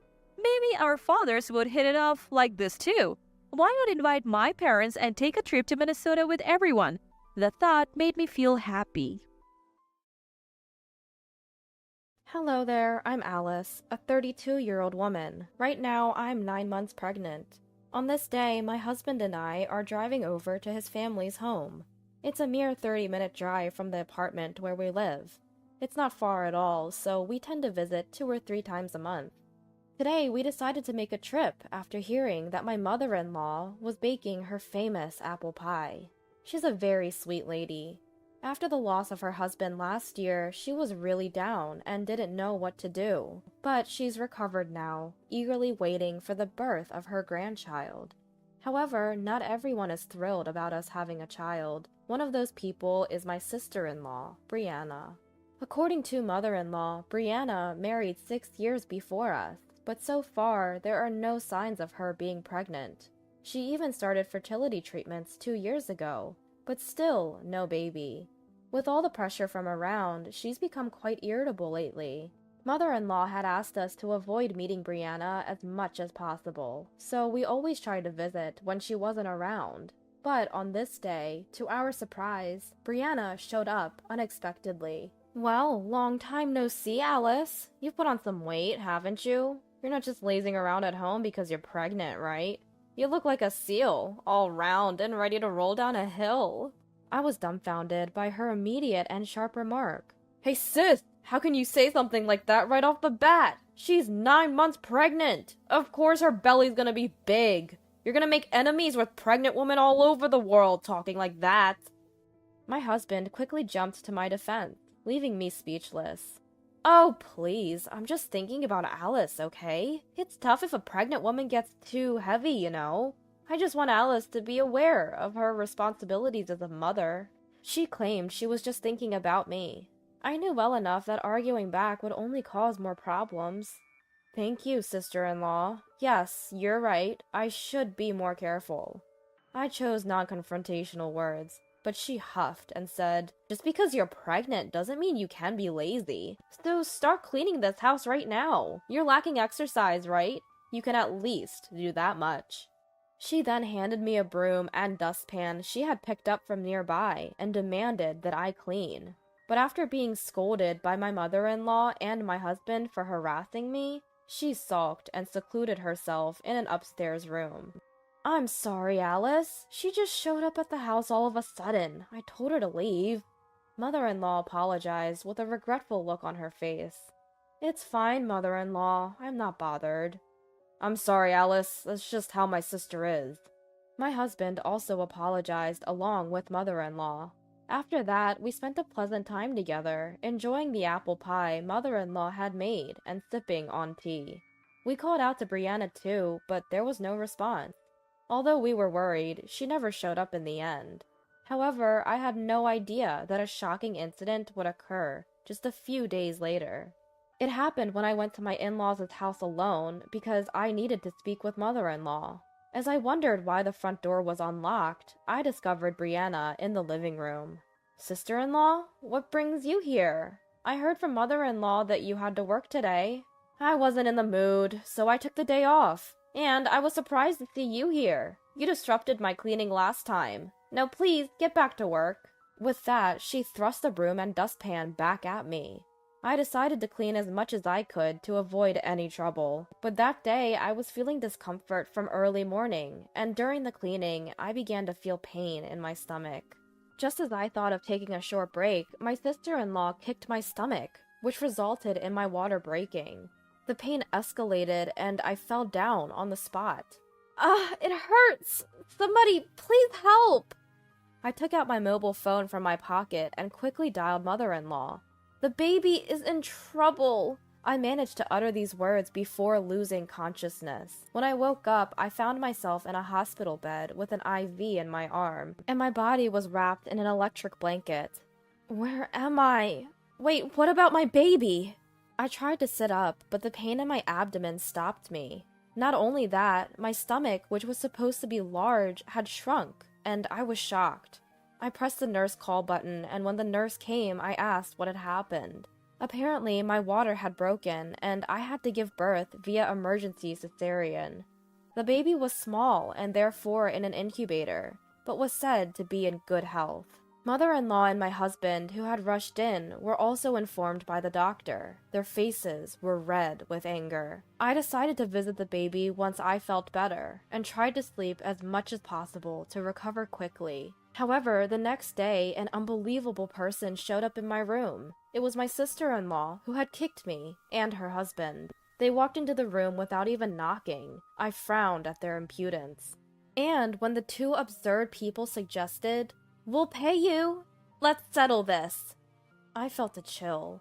When I didn't agree, they lashed out at me with every offensive word they could think of towards my tired face from the cesarean operation. Thinking that my daughter had to go through such a thing because of these people, something inside me snapped. "A settlement? Are you kidding me? Don't make me laugh. I'll ruin your life."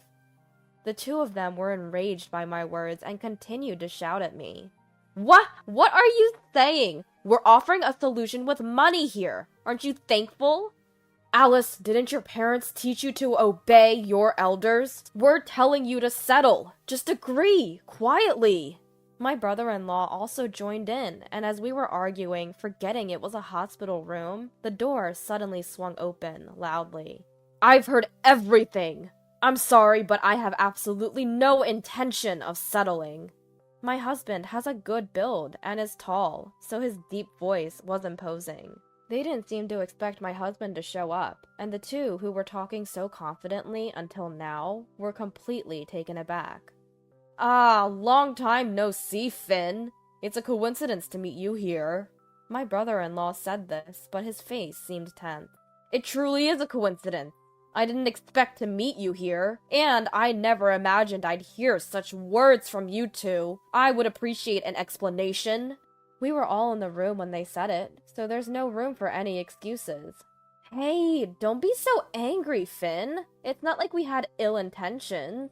We just feel bad for what we did to Alice. That's why we're offering money, hoping to settle this out of court. My sister-in-law explained with a trembling voice, but my husband's fury didn't subside. The one who decides whether this will be a settlement or not is Alice, not you. Besides, do you think this is a situation that can be solved with money? Alice had an emergency C-section. The baby's in an incubator. You endangered both their lives. Do you even understand that? My husband exploded, letting his emotions get the best of him. As for me, I also couldn't forgive them just because they were throwing money at us. I agree with my husband. No amount of money can make this right. You will face the consequences of your actions.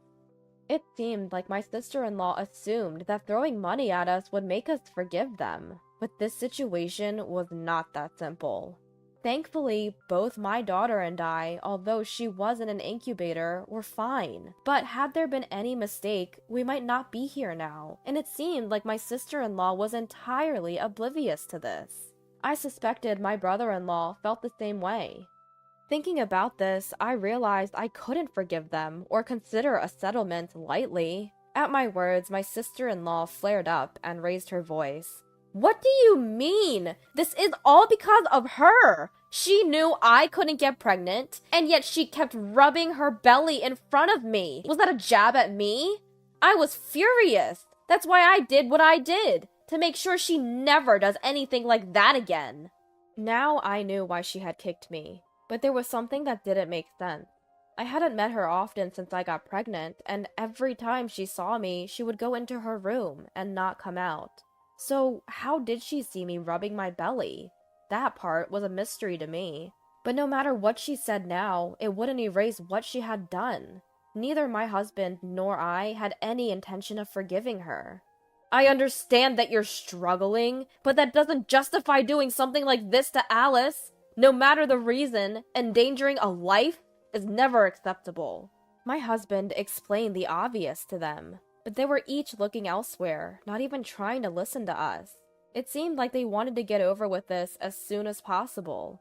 Seeing the two of them not showing any remorse, I felt my condition worsen. Are we done here? I just had surgery and I'm not feeling well. If you continue to cause a ruckus in this room, I'll call the police. Arguing here wasn't going to resolve anything, and talking to the two of them was too hard for me, as I was still recovering. After my husband kicked them out, I sighed heavily. We had enough evidence because my husband had recorded their conversation. My mother-in-law was also unable to contain her anger because of what her daughter had done, putting my life and that of her grandchild in danger. And so, we decided to press charges against my sister-in-law. We filed a complaint with the police. My sister-in-law was taken to the police station. Afterwards, through a lawyer, we started negotiations. But my sister-in-law insisted to the lawyer, "I've done nothing wrong. This woman has been flaunting her pregnancy in front of me, causing me emotional distress when I myself am struggling with infertility. She's not innocent either, so she should be open to a settlement." At first, she had been eager to pay any amount of money, but then she began to claim her innocence. She insisted we should just pretend none of this happened because we were both at fault. When she first saw my husband in the hospital, she was visibly intimidated. But now, determined to avoid paying, she put up a stubborn fight throughout the process. However, she had no idea our conversation in the hospital room had been recorded. As soon as the evidence was presented, both their faces turned ashen. "Even with such clear evidence, you still claim your innocence? I'm afraid that won't fly." After enduring so much insult and our refusal to agree to a settlement, my sister-in-law, in anger, flung the coffee that was before her at us. Thankfully, the coffee was cold, so we didn't get burned. Furthermore, their outrageous behavior and language in the office resulted in additional charges, forcing them to increase the compensation amount. Trying to calm his infuriated wife, my brother-in-law left the office. With the assault charges against me and the current incident, the amount we demanded from my sister-in-law had become substantial. When we told my mother-in-law about what had happened, she looked deeply remorseful, saying, "I'm so sorry for what my daughter has done. There's no need for you to agree to a settlement. I'll make sure she faces the consequences." She apologized tearfully. I couldn't help but think, how could a grown-up cause so much distress to their own parents? Somehow, I felt incredibly sorry for my mother-in-law. In the end, my sister-in-law was asked to pay a hefty compensation. Shocked by the amount, she called me repeatedly, insisting that we should reduce the amount because we were both at fault. I could not comprehend how she could make such an argument after all she had done. "No matter how many times you call, the answer remains the same. We have no intention to reduce the amount, nor to agree to a settlement. Honestly, your calls are becoming a nuisance. Please stop." Because she was so persistent, I ended up snapping at her. This caused her to lose her temper, and, unbelievably, she barged into my apartment. "Hey, you're there, right? I know you're in there. Get out here, now!" Coward. I was resting on the sofa due to the pain from my surgery when she started pounding on the door and shouting these incomprehensible insults. "Hey, what on earth are you doing? Is everything okay with you? Your shouting is disturbing everyone else. Please stop." I yelled back at her while she continued to bang on the door. There were elderly people and families with babies in the apartment. Despite it being past 8 p.m., she was causing such a ruckus. I wondered if she ever considered that people might be sleeping. Of course, my husband was still at work and hadn't returned home. Since I got discharged from the hospital, I've been visiting my daughter every day. Feeling unwell and dealing with her unannounced visit and the commotion, I was at my wit's end. "No matter how many times you come here, my mind won't change. Please don't come here anymore," I said, fighting back despite feeling unwell and pale. But my sister-in-law was desperate for a settlement, and my concerns seemed to be irrelevant to her. "I didn't do this because I wanted to, you know. It's because of your intrusions that things have come to this. It's presumptuous of you to get pregnant before me. Shouldn't you have been more considerate and waited to get pregnant after us?" It seemed like she saw pregnancy as some sort of competition. I don't think pregnancy is a competition, or that it's more honorable to get pregnant first. But for my sister-in-law, who has struggled with infertility for many years, it seemed like she viewed pregnancy in that way. Everyone has different values, but that's no excuse to hurt others. "I understand you're upset about not being able to have children, but that's no reason to hurt others. So I cannot forgive you. You put my daughter in danger, and for that, you will be held responsible. Above everything else, the fact that she had hurt my daughter was unforgivable. Just then, the sound of sirens could be heard from outside. It seems that someone in the apartment had reported the disturbance. Well, I suppose if you're banging on someone's door and yelling at this hour, it's inevitable that the police would be called.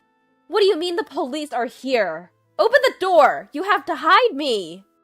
Despite my sister-in-law's pleas for me to hide her, I had no intention of doing so. The police arrived at the apartment and began questioning her. I also explained the situation from my perspective. Just at that moment, my husband came back to the apartment, and I filled him in on what had happened. Considering what had happened before, my husband told the police everything, and they took my sister-in-law away in their car. That night, my brother-in-law called to tell me that he was divorcing my sister-in-law and asked me not to involve him in this issue, a rather self-serving request.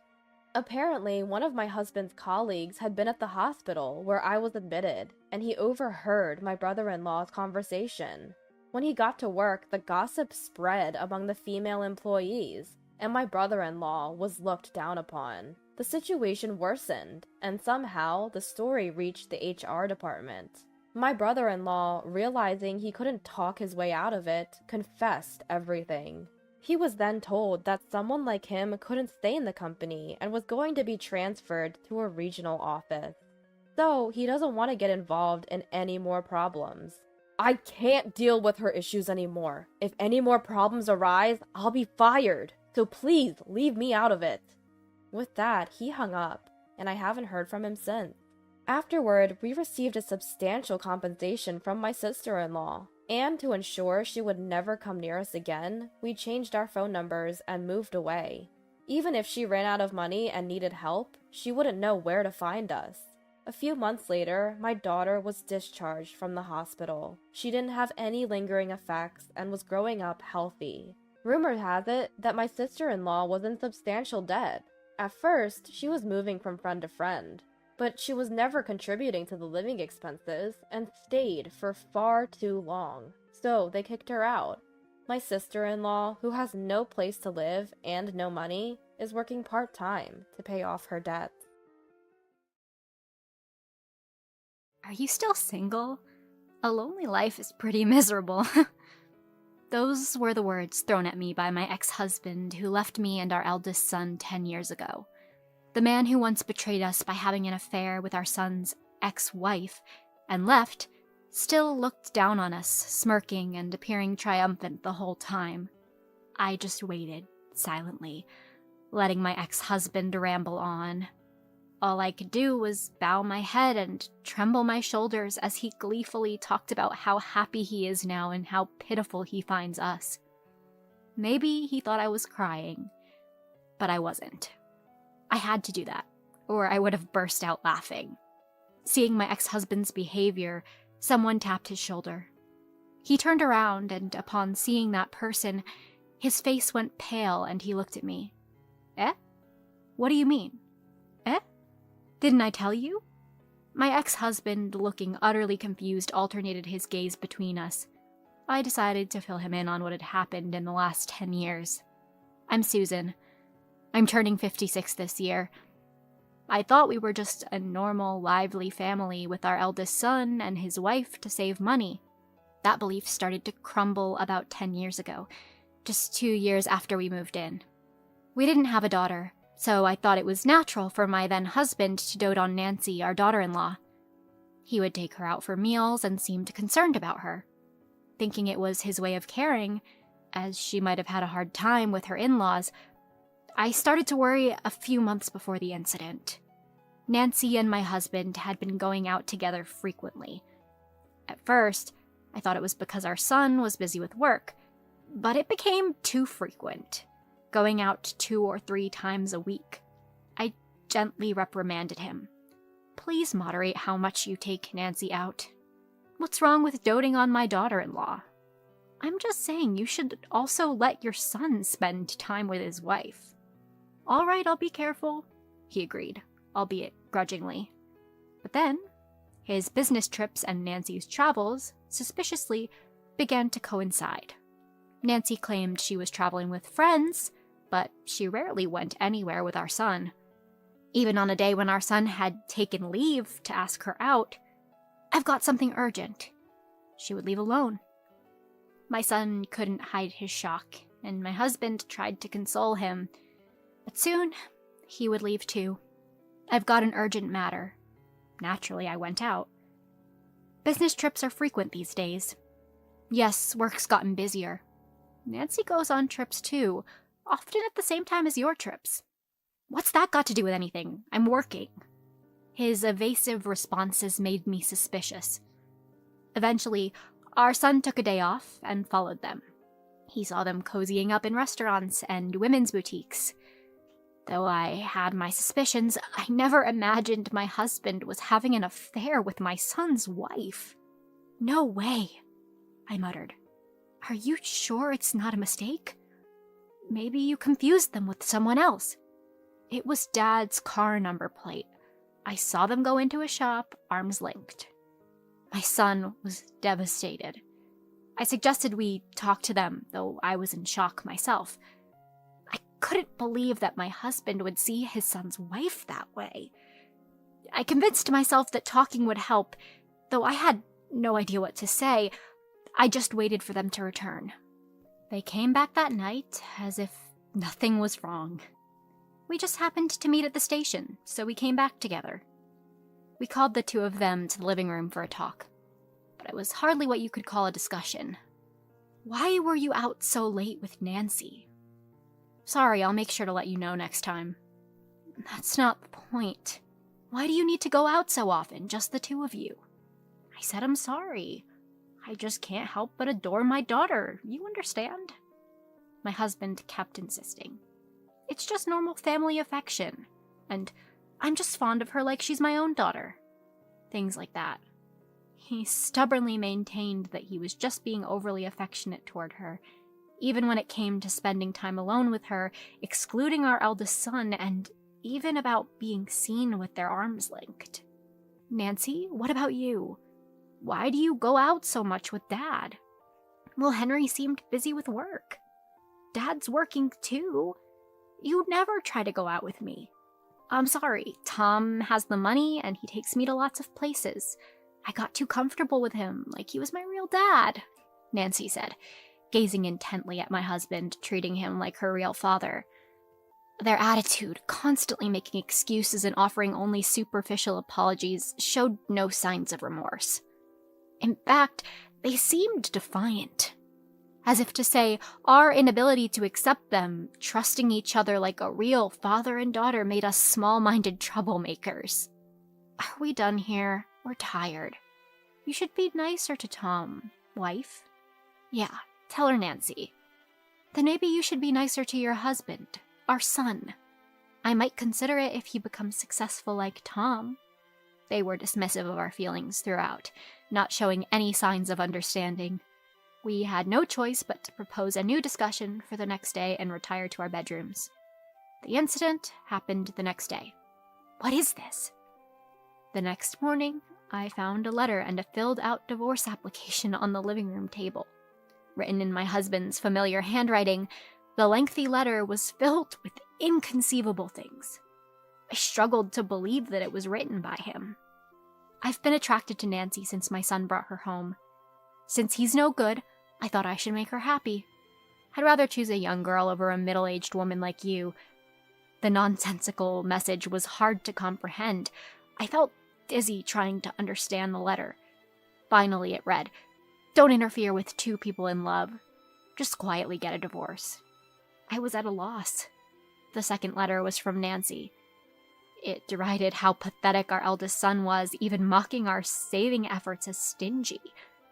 Nancy's letter, clearly after money, preferring my husband, who spent freely over our frugal eldest son, left me speechless. Younger me is better than Susan. Tom said so. Please let him go. It even contained a passage looking down on her husband's mother. I never imagined Nancy, always well-dressed, was targeting Tom. A chilling thought. Our eldest son, hearing this later, looked just as pale and shocked as I did, shaking and unable to speak, retreating to his room. I tried to contact my husband numerous times afterward, to no avail.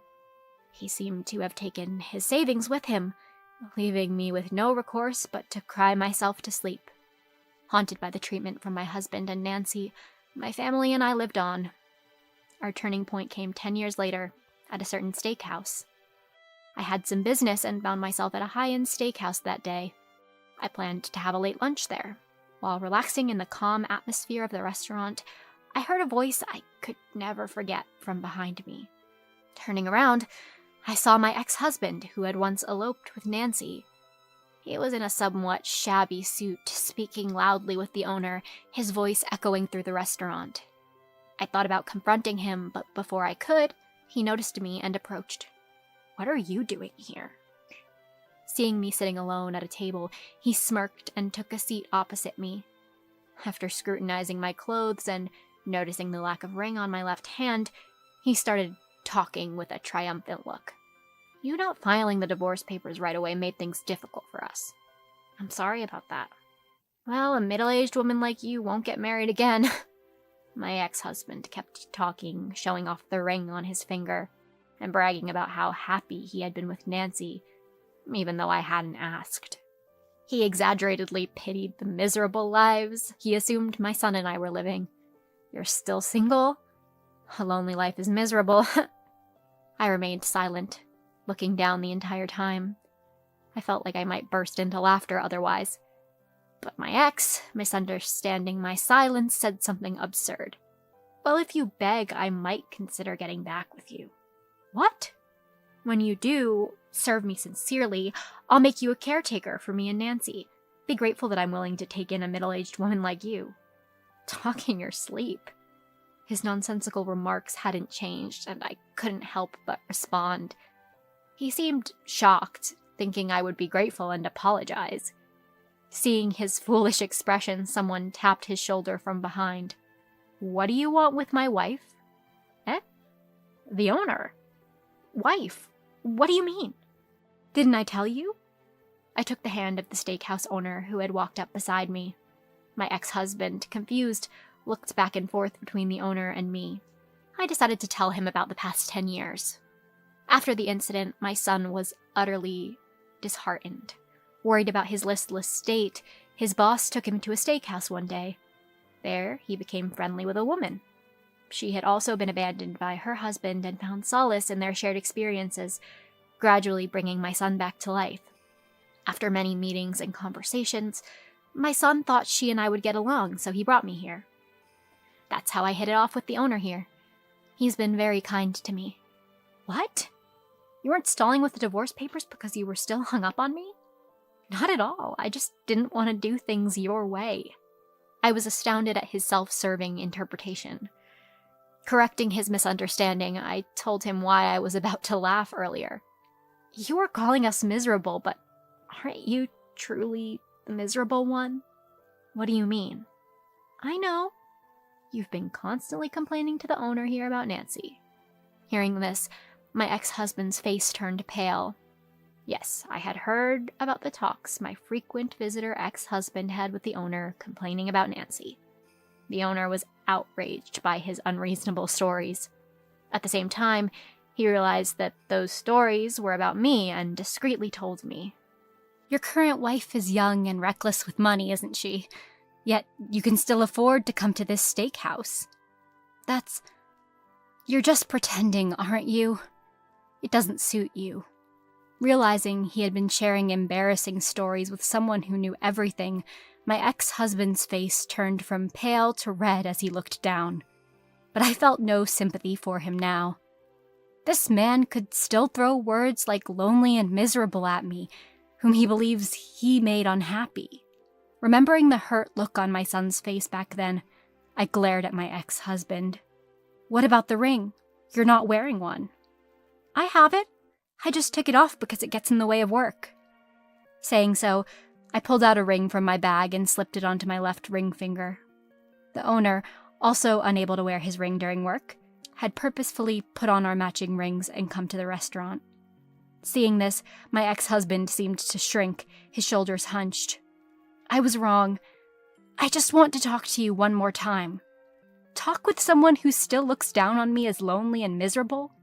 What will we talk about? Please, I was wrong. Forgive me. Then bring some compensation for the divorce first. We can talk after that. Knowing how much he had complained to the owner, I was well aware of my ex-husband's financial troubles, but that was not our doing. He acted as he pleased and now faced the consequences. I had no reason to involve myself in his troubles. I decided to confront him with reality. Don't bother us any longer today. It's an important day. I don't want anything to do with you ever again. Huh? Why is it important? I hadn't come to the steakhouse today to beat down my ex-husband I unexpectedly encountered. I had important business. Ignoring my puzzled ex-husband, I turned toward the sound of the door opening. Mom, sorry. Did I keep you waiting? I apologize for being late. Work held me up. It's okay, don't worry. I smiled and greeted the two who appeared. It was my son, neatly dressed in a suit, and the kind, beautiful woman he had become close to. Much more gentle than Nancy, to whom my ex-husband was visibly shocked. Noticing his father, my son was startled, but stood protectively in front of her. My ex-husband, disregarding their attitude, began to act arrogantly towards my son. Found yourself a fine woman? Like father, like son. Who might you be? What? Talking to your own father like that? My dad is only this owner here. My son, now resolute, confronted my ex-husband. Unhappy with his attitude, my ex-husband tried to assert his paternal rights, but no one here was on his side. Everyone looked at him coldly as my son spoke further. I don't know a man who elopes with his son's wife. I was wrong. I'll give Nancy back to you. Give back? A woman who chose her husband's father over her husband and made herself unhappy?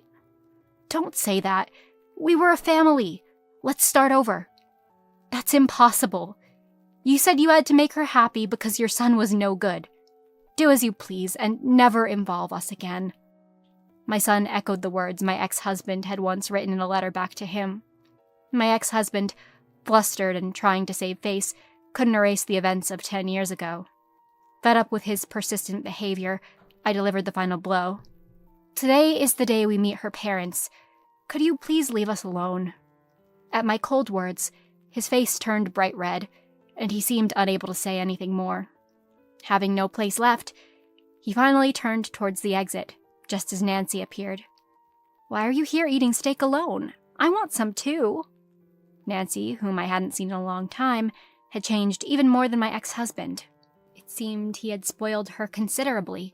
Her once youthful skin, marred by her diet, looked older than her actual age. The Nancy who once looked down on me as a woman was nowhere to be seen. Apparently, she had been searching for my ex-husband, hoping to get money from him, and barged in. Noticing us only after causing a scene and being reprimanded by the owner, Nancy approached the woman beside my son with a rude attitude. Huh? What? The next wife? Despite not filing divorce and still being hung up on him? There's no lingering affection for a wife who chooses dad over me. Such a plain woman suits you. Thank you. I'll be happy on your behalf. Despite Nancy's abusive words, the woman responded without taking offense, leaving Nancy wide-eyed and screaming even louder. But as I had told my ex-husband, Nancy, who couldn't see reality, had no chance of winning.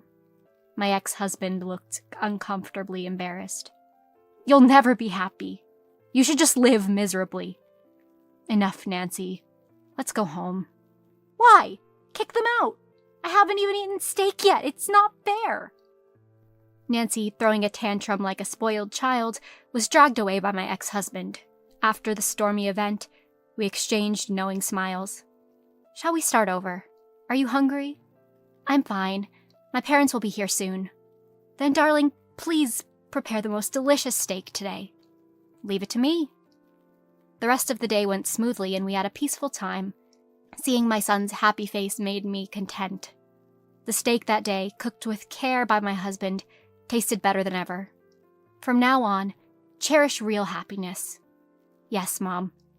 You'll be happy too. Thank you. Since then, it seems my ex-husband has not been seen at my husband's restaurant. After such a disgraceful display, it's unlikely he'll ever appear. I don't know what became of the two, but whether they're miserable or lonely, it doesn't concern me.